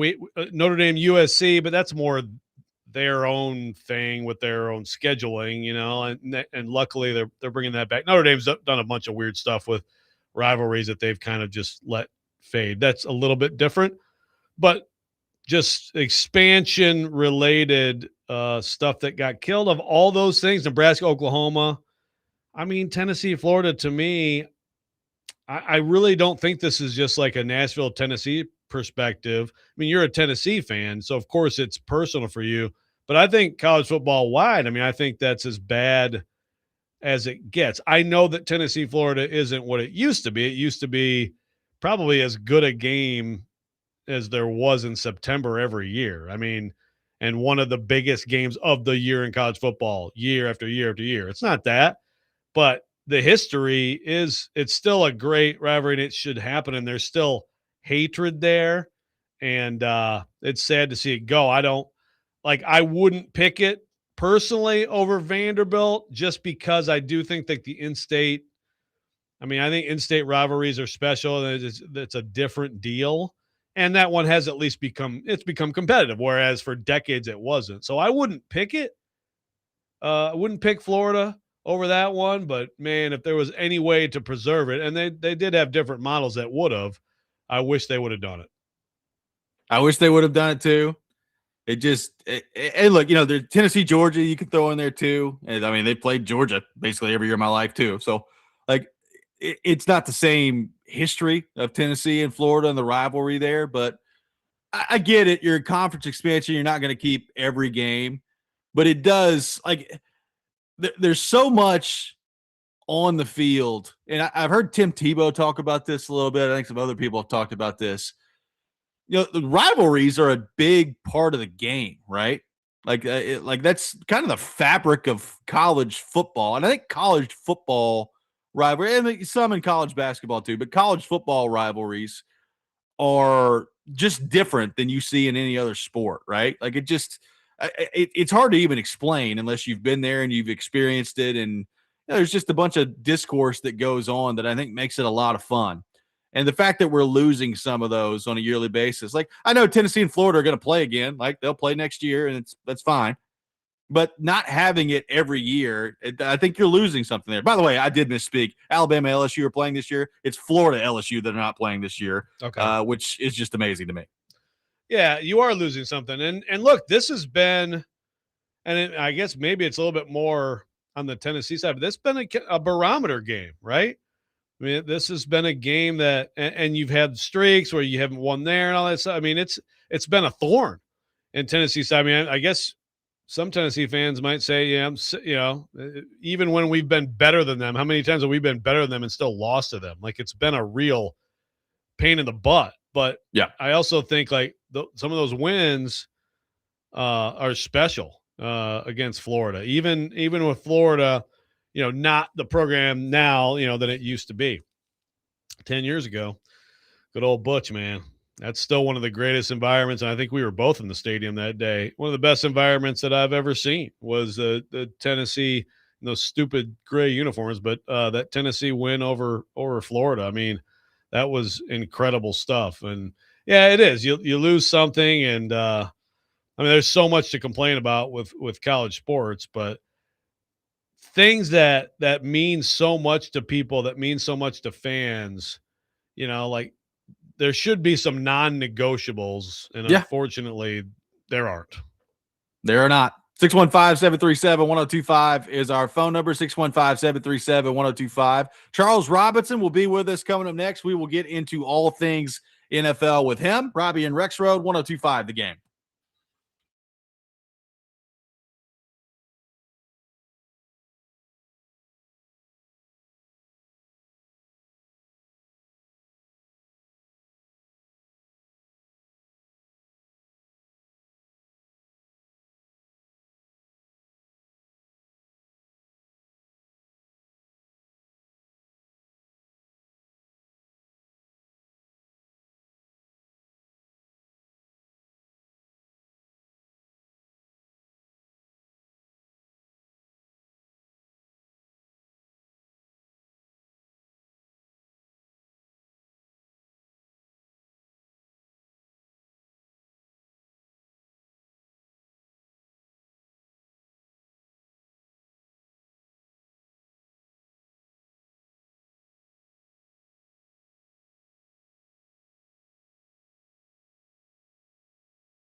Final hour, Robby and Rexrode, 102.5 The Game. Robby Stanley, Joe Rexrode, Ian Safar here with you on this Thursday morning. And we head to our phone line, driven by WilsonCountyHyundai.com, and welcome in our friend Charles Robinson to the program, as we do every Thursday morning at 8 o'clock. Charles, good morning. How are you? What's going on, gents? I'm up bright and early in Santa Clara, California. Just saw the 49ers yesterday, so it's about 6 a.m. ready to roll, you guys. Do you have a hamstring injury or anything? Did the substation get you? Was that what you were going to ask, Robby? It was. No, but I saw John Lynch, the GM, yesterday, and we were kind of talking, and he mentioned eventually it's getting to the point where they got to build a new practice facility, and I was like, just make sure it's away from this. It was.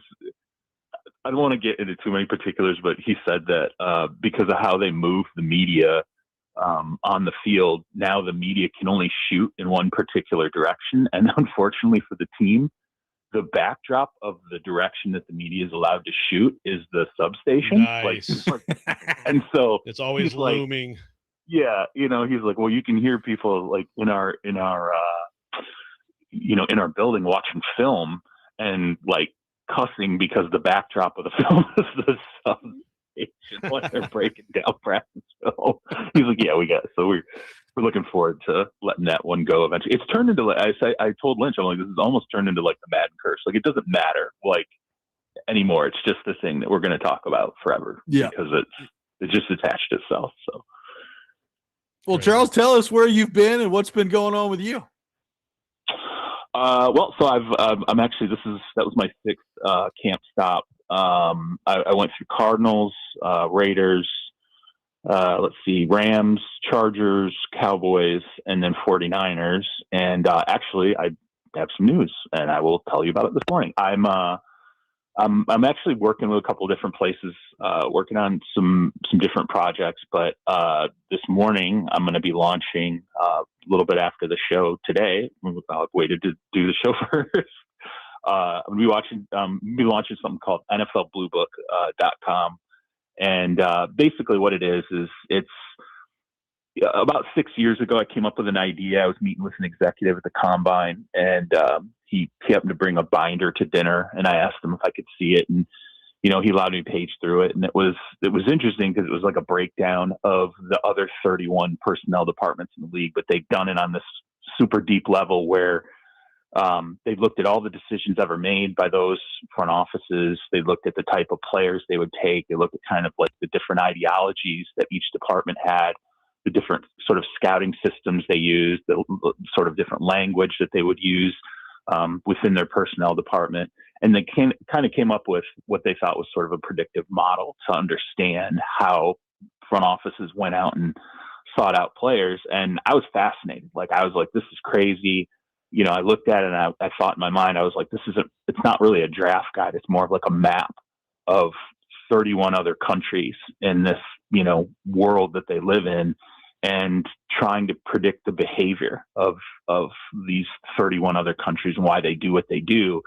And I thought at that time, I was like, man, this is a beat. Like, this is something that you could cover, full time if you really, had the time and the energy to do it. You could cover the 32 front offices in the league.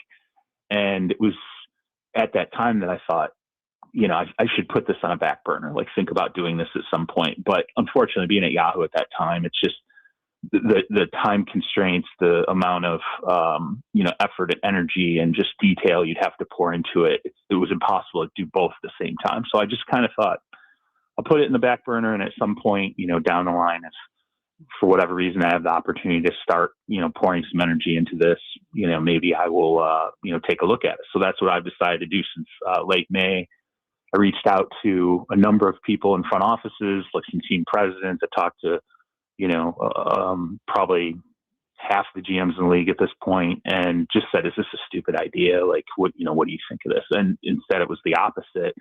There was quite a bit of, I think, not only acceptance of it, but sort of excitement. And it was interesting because particularly among GMs, they brought ideas to the table like, oh yeah, this isn't covered as much as we think it should be. Or there's this concept that the media talks about and it's not really accurate. And, conceptually you could spend time working on this. And so it's just, some of it's nerdy. Some of it, I think, really over time will lean into a lot of the things that we see news-wise happen in the NFL and kind of explaining them, hirings, firings, kind of who personnel people are, how the league thinks about, say, like a Brendan Sorsby when this goes down, with Sorsby in the betting, how that shapes front offices and how they look at things moving forward. So anybody who's interested in it, I would just tell you, keep your eyes open today and down the line. It's going to be called NFLBlueBook.com. I'm going to start it off on Substack and then build it out from there. But, the goal down the line is to eventually, have this expand out from kind of linear coverage of the NFL into more of a lean into the league's personnel department. I think this is an awesome idea. And I know it's been years, it's just like, as you know, it's like, I got this great idea for a book, but you got a job, and now it's time to do it. My request for this, because I think this is a great idea, and I think it's going to be great, is I want salaries of all the personnel people in the NFL. Can you do that? Yeah, that's interestingly enough, like that's one thing that I think between teams, especially when you talk to general managers, and I'm kind of like, explaining what this would be, there's not only interest in salary info, because that is certainly one of the guarded secrets that has maintained over time with the NFL, is what front office people are really making. And general managers are all curious about it. Agents of general managers and front office people are really curious about it.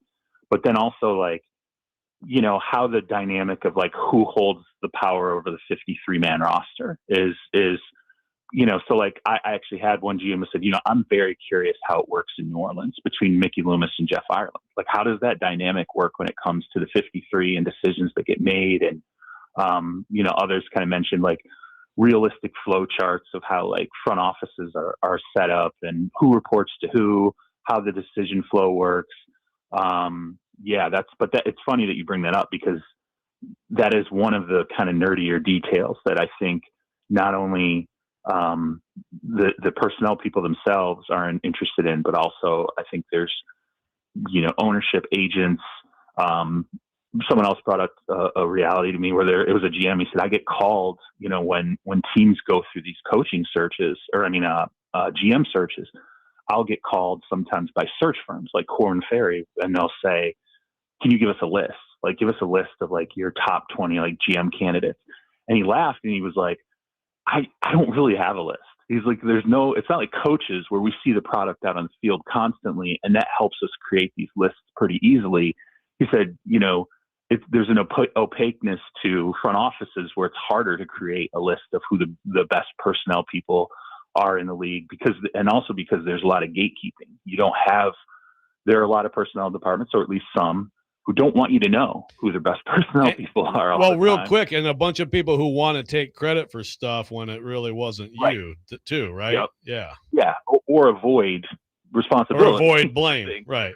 Yes, yeah, absolutely. And but like even on this camp tour, I had a phone conversation, interestingly enough, yesterday with a former GM, and we were talking about how there's, especially when GMs get fired, there's, GMs often when they get fired, I don't know if a lot of people know this, but they will sign very one-sided NDAs, that basically non-disparagement agreements that say, we're going to pay you out, but we don't want you out here disparaging the club. Well, as this GM noted to me, he was like, well, you know what? That happened. I did it. And it wasn't long after that all of a sudden things were leaking out supposedly about me. And it clearly felt like it was coming from the franchise, but I couldn't get out there and respond. Like, I couldn't be like, hey, this isn't accurate. Like, and he was like, that was because of my NDA. I basically was, had my lips, sealed. And he said, there's always two sides to these stories. And I do think that's true. I think often when a coach remains and a general manager goes, there tends to be more of a one-sided story that kind of comes out. So I think there's some balance out there that can be brought to the table about, very rarely does a GM get fired and it's just the GM's fault, because the ecosystem is so tied together like a team. It's NFLBlueBook.com that will be launching later today, so make sure you check that out. Charles, we began the show today by discussing Aaron Donald and his quote-unquote tryout with the Rams. Hopefully that went well for him, and he's good enough to make the team. What do you make of, I guess, where things stand with Aaron Donald and how soon we could see him back with the LA Rams? So I think the Rams would like to have some kind of decision about this. Whether or not it's public is another that's another avenue. But I do think that after going through the Rams and kind of understanding where they're at on this, they'd like to know one way or another in the next few days. Like I think maybe even by early next week. I don't think it's something that they want to allow to drag into the regular season, which I initially, before going through there, I thought, well, they'll let this ride into the season. I don't think they want to do that after going through camp. Like, I think if they were put into a position where they absolutely had to, then maybe they would be willing to go that route. But a lot has been going on behind the scenes with this for a while. I mean, in terms of communication between the team and Aaron Donald, Sean McVay and Aaron Donald, Les Snead and Aaron Donald, and other players and Aaron. And, basically the way it was laid out to me is they've sort of allowed Aaron not allowed, but they've basically acquiesced to Aaron figuring out, how do you feel physically? Like, do you feel like you can be a football player after a 2-year layoff? So Aaron had gone through, basically his sort of normal ramp up for workouts. And then part of that was going to be, and that's what came to fruition yesterday. Okay, now in terms of strength, where you're at, sort of the level that you were at prior to retiring. And now what does it feel like to put pads back on and run around and do the things you're going to have to do in pads? Do you feel right? And that's really what occurred yesterday. I will give you my own personal feel after talking to people in the organization and going through there. I think this absolutely is happening. I don't even think it's a question. It's gotten to the point where I've just, especially in talks with people in the organization, I said, okay, well, he's coming. So like, what is the hurdle here? And interestingly enough, I think the hurdle that people aren't really talking about, and I'm going to end up writing about this, is there's still a contract to figure out. Like, they have not discussed contract with him at all. And so it's like, okay, when they get past the benchmark of Aaron feels good physically, Aaron's worked out in pads, which happened yesterday, this looks like this, we're here. And they've gone as far internally as to start thinking about what his role will be over the course of the season. Like, that's how far it's progressed internally from just a planning standpoint. Like, what would it look like if Aaron Donald comes back in the fold for us? How often will he be on the field? What kind of a pitch count would it be? So they're pretty far down the line developmentally with him coming back on the roster. It's just finance-wise, what is Aaron going to be looking for financially? Is it going to be a one-season commitment? And then beyond that, sort of where do they ultimately come up with that money? But this isn't their first rodeo. They can come up with money. They can figure it out, especially with the league, having this whole void year addition to contracts. I mean, you can add an additional 4 void years to spread money out. So they're very creative. I don't think, finance is going to be a problem. And I also think, and I want to be careful here because I don't know for sure in Aaron's mind. I don't think Aaron's coming here going, well, this is about money and I want to break the bank.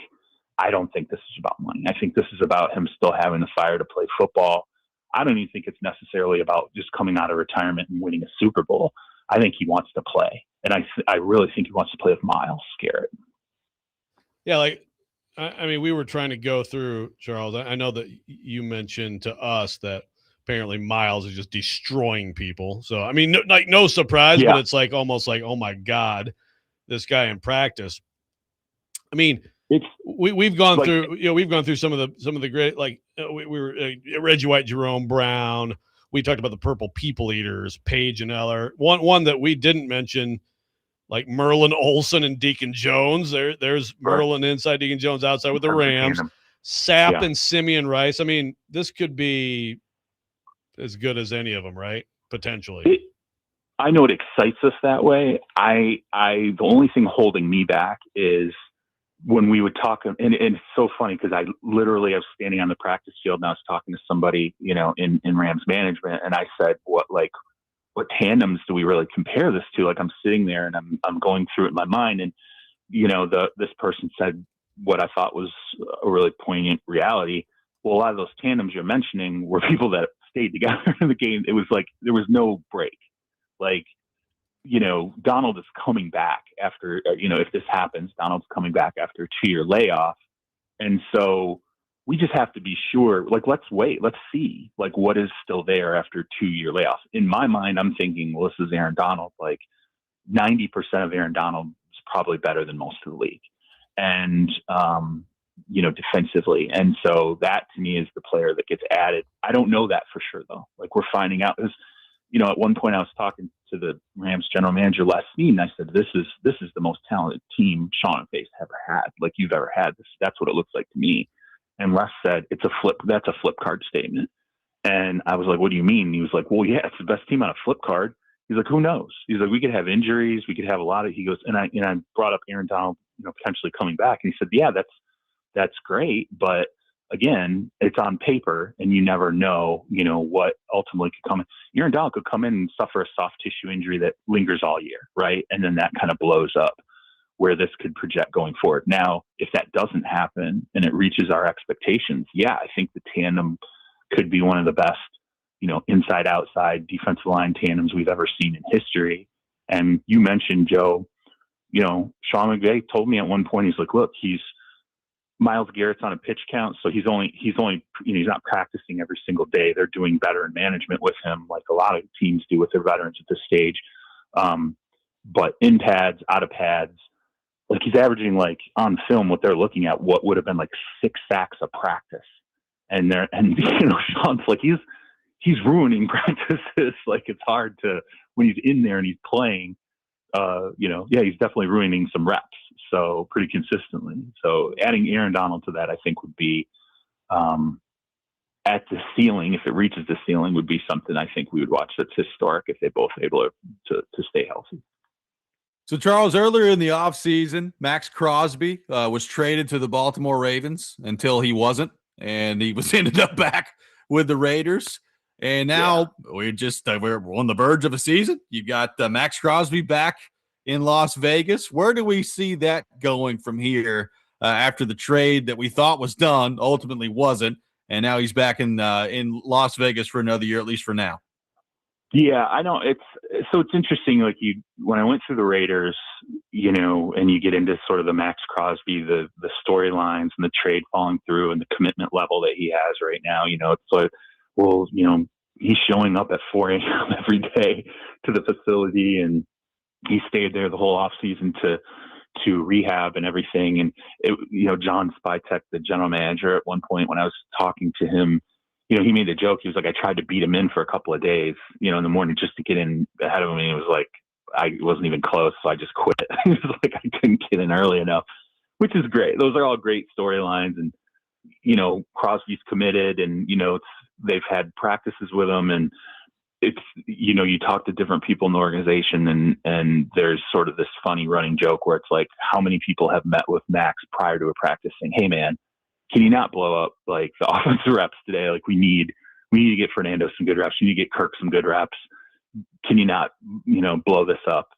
You have the ability to do it on every play. Can you just kind of lay off a little bit so we can get some work done today? And those are all great storylines, but I think the Max Crosby potentially being traded storyline is not going to go away, especially I think if Max plays well when the season kicks off and shows that he's healthy. I think the Raiders stay competitive and play good football and are, somehow are a winning team, up to the deadline or in the race up to the deadline. I think there's a chance that Max is a Raider beyond the deadline.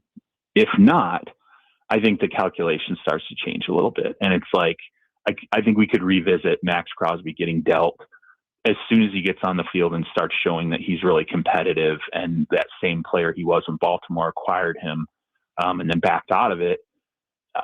But it'll depend on, there's multiple decisions that are hanging in the balance for the Raiders that all depend on wins and losses. Fernando Mendoza, I talked to Spytek about Mendoza, and I said, can he affect the process? Like, I know you have kind of a hardened plan. It kind of seems like this is sort of the Jared Goff plan where Goff didn't play until in terms of quarterbacks selected number 1 overall. The last 2 that didn't start the first game of the season were Baker Mayfield, and I think that lasted until week 3, and then Goff, and that lasted until week 11. It feels like a Goff setup where it's like, let's get late into the season, into like November, and then we can start thinking about whether or not Mendoza's ready.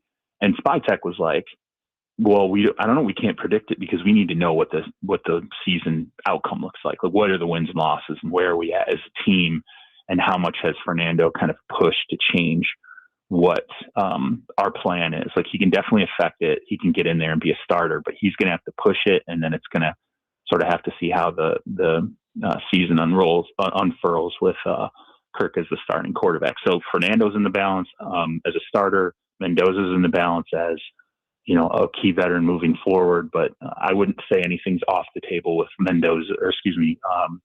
Crosby as we start to get into the season and toward that deadline. So how's that weirdo cheater Jim Harbaugh? Do you have some nice time with him? Good times? He's doing just fine, Joe. He's really glad to. I was sure to say Joe still thinks that you're a cheater. And still, the whole world knows. But listen, I gotta say, like, I saw this one, and I think it's a great hire. I think Mike McDaniel's a great hire. But like there was somebody got some like film on the field of like Harbaugh and McDaniel, and it was one of the most awkward. I was like, dude, this got to be so awkward to be working for this dude, man. My God. Yeah, well, I mean, you know, to Harbaugh's in Harbaugh's defense, Mike is an interesting guy anyway. Like, he's an interesting guy who has conversations with anybody. His press conferences are like, when I went through, he had I think it was his first press conference at camp when I went through, and I was kind of joking with some people on the staff there where I was like, you know, you can just let him go. You ask him a question, he'll talk for like 10 minutes and lay out 50 things and tell all these jokes and everything. He's just a different personality than most people in the league. So I think most of those conversations seem awkward on the surface, but it's just sort of kind of how interactions are with him at times. And I will say with Mike, the end of things in Miami and what I thought was clearly stress that you could see with him at the podium and just what he, you know, was going through with the franchise, you know, getting to the point where it was coming apart and it was going to be deconstructed. You can see that's relented some. Like, he's back to, I think there's a little more of an ease. I think there's some comfortability, you know, just dealing with the offense and being in a smaller, you know, kind of world right now. And I liked what he said. He talked about Herbert and Justin Herbert and how to make him grow. And one of the things that he brought up was, I want to make him uncomfortable, you know, and he gave us an anecdote about, you know, they did some reps and he told Herbert, he was like, you know, you need to start throwing it earlier. Like, you got to start just trusting it instead of, because Herbert's got arm strength. He's got all the athletic tools to wait until he sees a play develop and come open. He's got the arm strength then to make the play. Like, he's one of the rare quarterbacks who can actually wait, see it work, and then pull the trigger.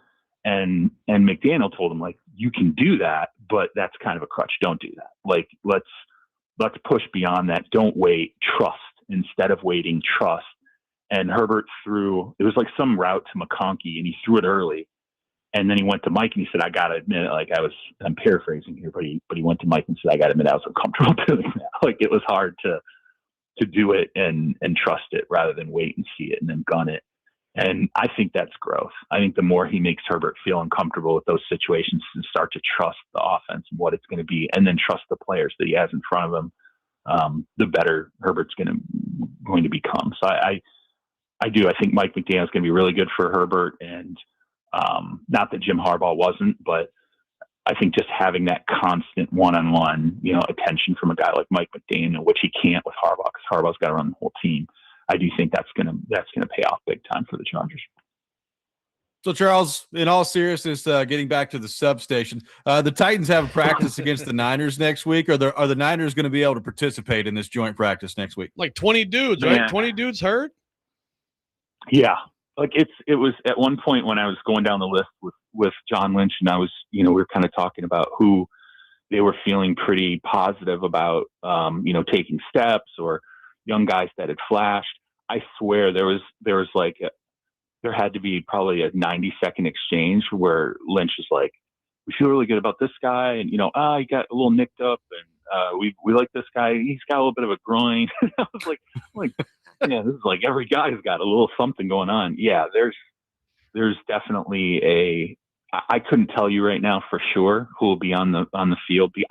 When I went in, I was looking forward to looking at Deshaun's Stribling. When I went in, I was very excited about seeing him play because I had heard things out of the building about how, hey, no, this guy's the real deal. And he's flashing. And even when Ricky Pearsall went down, for the season, I felt like there was some optimism that at wide receiver it was going to open up more opportunities to Stribling, which I think they're happy to embrace. But then when I went through soft tissue, he was out. He didn't practice, and so I don't know what full squad is ultimately going to be there. Now Brock Purdy's out there. Mac Jones was out there. It was interesting watching both of them. That I thought they both had really good practices when I watched yesterday, but you're not getting, certainly through the first 2 weeks of the season or the first 2 weeks of camp, I think the Niners have been one of those teams that have experienced there's a lot of little nagging things, and we're taking our time on guys because we saw how that manifested itself last year, and we want to make sure that we're not,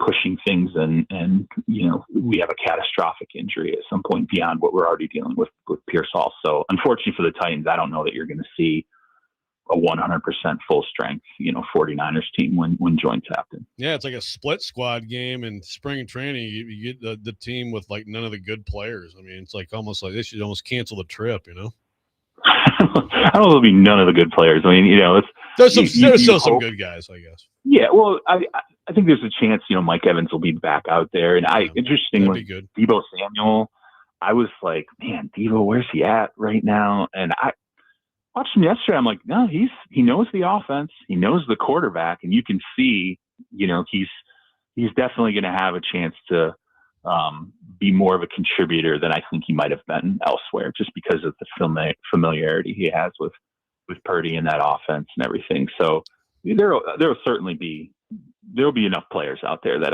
it'll be a good joint practice, but some joint practices. But yeah, it's not. I heard a GM say recently, he was talking about the whole second week of training camp, and he's like, if you can just get through the second week of training camp, like that's when the injuries start to relent, where you don't, everything that's going to happen feels like that's sort of nagging and soft tissue-y is going to happen the first 2 weeks of training camp. So if you just get to that third week and not suffer anything really bad, that's when the squad really starts to come back together. And I think the Niners are in that box. Well, Charles, it's great news on the program today. Looking forward to NFLBlueBook.com. Thanks so much for taking time to be with us. Good luck with the site launch today, and we'll talk to you next week, buddy. Absolutely. Appreciate it, guys. Talk to you next week.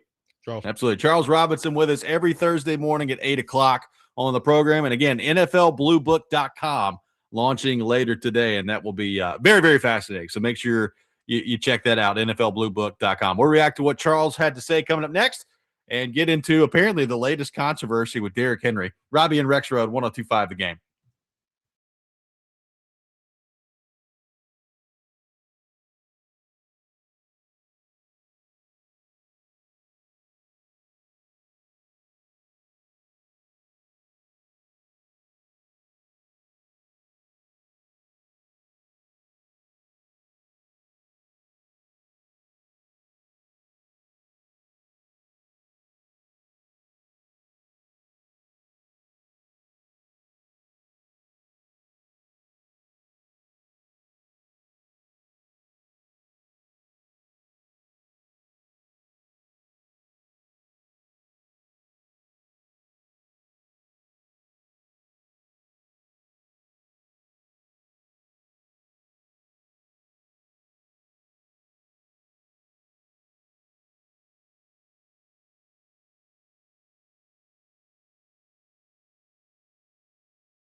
This Saturday on 102.5 The Game, catch the Arena Crown Championship as the Nashville Cats take on the Albany Firebirds at F&M Bank Arena. Kickoff at 3 o'clock. Coverage will begin at 2:30 only on 102.5 The Game. By the way, Jeff Fisher will be on our show tomorrow morning at 8:30, and we will get into the Cats as they go for the championship, get his thoughts on the Titans as well. So looking forward to having Jeff Fisher with us on the program tomorrow. Appreciate Charles Robinson for being with us in the last segment.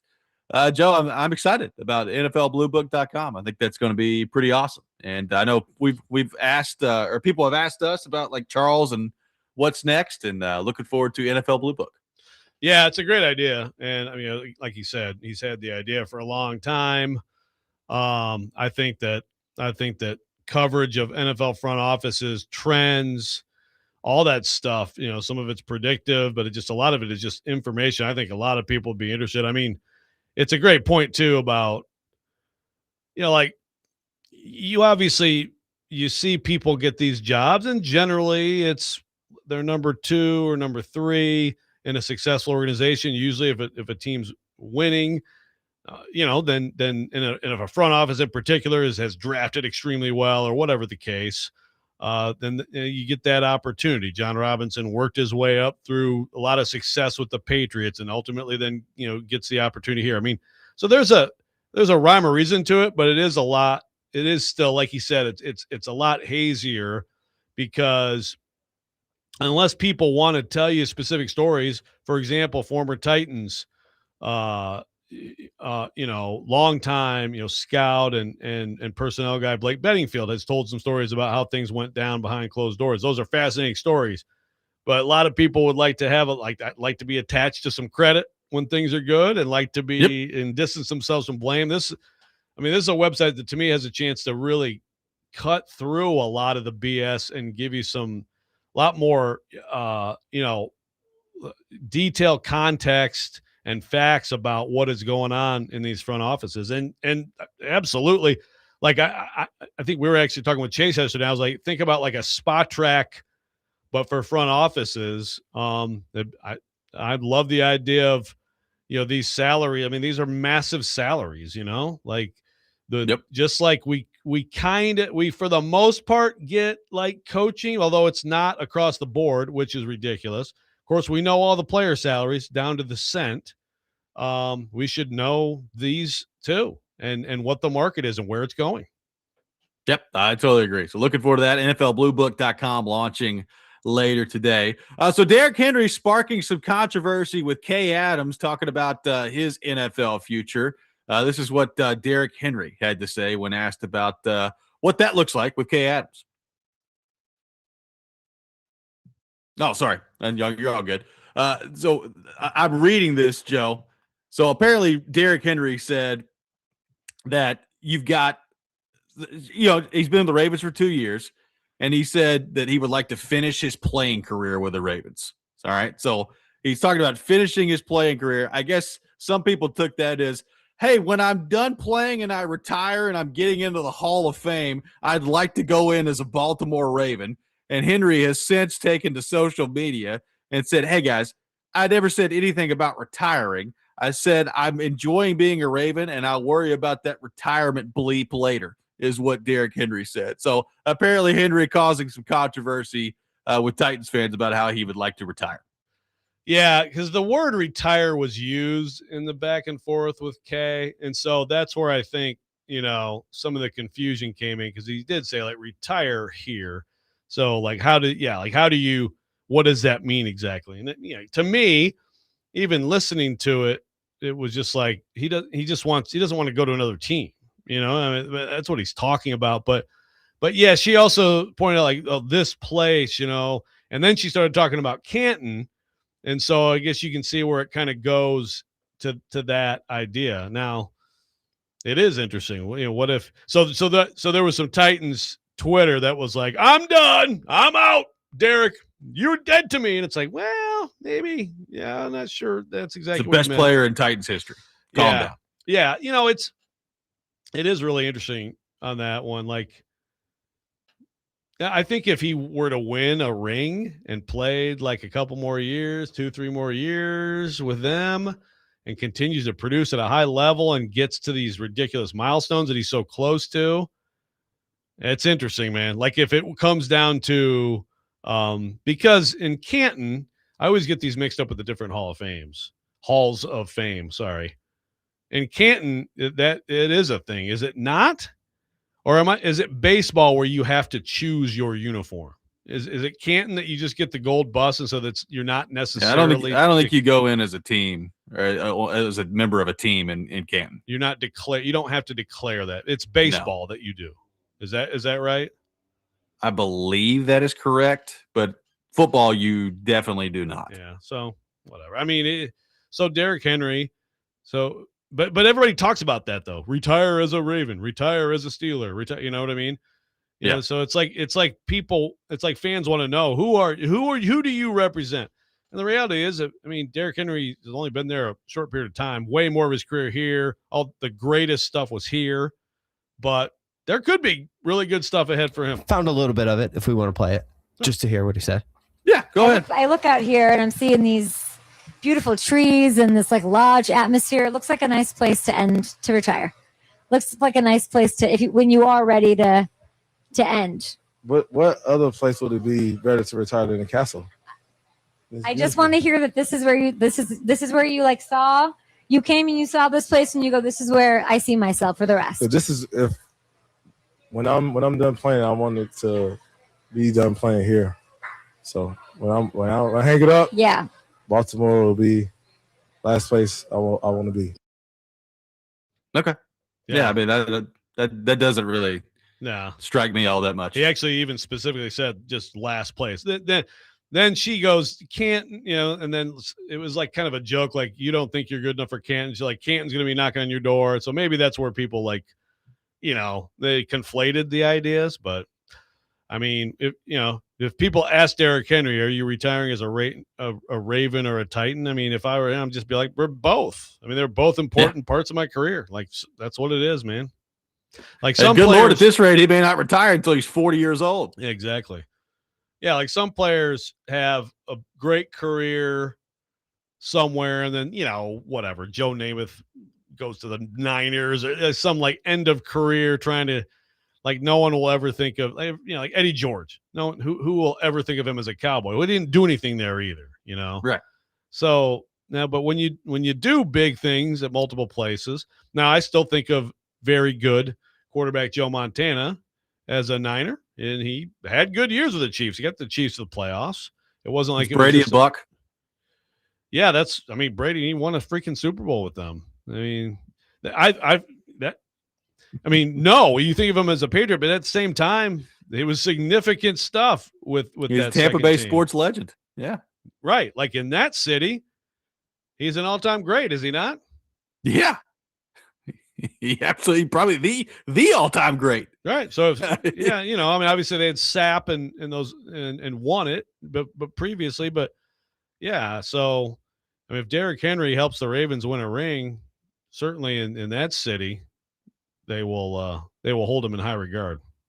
615-737-1025, our phone number. We will wrap up the show. Coming up next, got more of your thoughts to get to on our text line. Robby and Rexrode, 1025 The Game.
Robby and Rexrode, presented by Green Ventures Landscaping, outdoor patios, landscaping design, lawn maintenance, and more. Visit greenventureslandscaping.com. Live from our Busy Bee Plumbing, Heating, and Air Conditioning Game Nashville studios, home of the $99 yearly Beehive membership, where the buzz is always about great service. Taking your thoughts at 615-737-1025 here on the program today.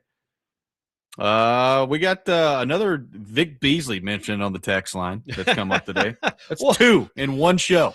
Well, yeah, which I assume was a reference to how we talked about him earlier. But here's the question that started this interaction. It says, so was Chad Brinker making six figures? I'm like, I'm pretty sure he would be making seven figures. And this is the NFL, man. So probably like multiples of seven figures, if that makes sense. Like, I mean, this is the most Vic Beasley's been mentioned on the show since he played here, and played I use very loosely. I feel like a few weeks ago, we had a little Vic Beasley, little discussion. You know, I think that was Ryan Porth's all-time most hated Titan. Was Vic Beasley. He is like one of a great example of just, my goodness, what were you thinking? You know, signing. Nah, he had been very productive a few years before they signed him, but that was a great example of like the Vrabel arrogance of like, I'll coach him up. You know, that didn't work out. It worked out sometimes. I am right that Vic Beasley and Isaiah Wilson were on the roster at the same time. I mean, think about those two dudes being on your 53-man roster in 2020. I mean, you're basically at that point, you're dealing with a 51-man roster. And it's just a waste of two spots. Yeah, it's like obviously yesterday you had like, you know, Simmons out there throwing, or a couple days ago throwing a punch or whatever, and you like, did Beasley and Isaiah Wilson just like stand up and hug and then go get some water? Oh man, it's crazy. Go get some Gatorade. Yeah. How many games did Vic Beasley play for the Titans? Do we know? He played. I mean, I think he played most of that 2020 season, didn't he? I mean, I don't think so. I don't think he played a game. So, I think he retired during camp. He played games. Shoot, I covered a game at Cincinnati in which actually he was like said to be one of the bright spots of the game at Cincinnati. You know, he played. He played 5 games. Okay. Yeah. He had 0 sacks, and he had 2 solo tackles. 1 tackle for loss. 1 TFL. He did force a fumble. I'd love to go back and watch that freaking TFL from Vic Beasley, see what happened on that play. He did force a fumble. Okay, so yeah, so this is what I forgot. They traded him to the Raiders that year. He played 5 for them. So he played 10 in the season, 5 for the Titans, 5 for the Raiders. With the Raiders, he went down from the Titans solo tackles. He went from 2 to 1 with the Raiders. And 3. He had 3 tackles in 10 games. Yeah. Well, I guess it would be like, yeah, he had 3 solo tackles in 10 games, 4 tackles total in 10 games. Yes. The one fumble he forced that year was with the Titans. So, you know, the Raiders, good trade, Raiders. Was that like a deadline deal? I mean, it must have been, right? Is that a dead? Like the Titans are like, please just get out of here. I need to know what the heck the deal was for now. Oh, okay. No, it wasn't a deal. It was the Titans released him and he signed to the practice squad of the Raiders and they elevated him. So that makes more sense.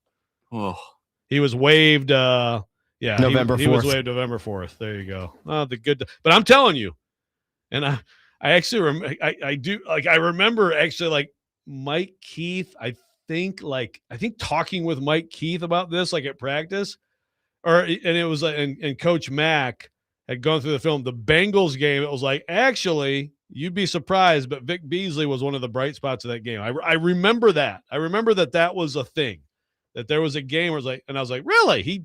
He went out there and he actually did something. No kidding. And I don't remember what date that was, but wasn't too long before that game must not have gone very well for the Titans. Well, it didn't. If you remember, that was Burrow's rookie year, and they lost an embarrassing loss at Cincy. And their D was just horrific. So who was that corner that just got smoked all game long that game? Oh my goodness. Yeah, they were so bad that year at corner. The Jonathan Joseph? Yep. J. Joe. Yep. They just got, and that's the thing. That's a shame is the best Titans offense ever. Probably the best Titans offense ever, 2020. Yeah. And the defense was so bad, totally incapable of rushing the passer, terrible at corner. I mean, even Kevin Byard, who, as we know now, like Kevin Byard was always a great player. He looked bad that year because it was like, I can't make up for all these dudes who suck on this team. How about that? Great stuff. Well, that's a fun way to end the memories. show. Sweet, sweet memories. Couple of Vic Beasley mentions. That does it for us today. Next Man Up with Jake Lyman is coming up next. You're listening to 102.5 The Game.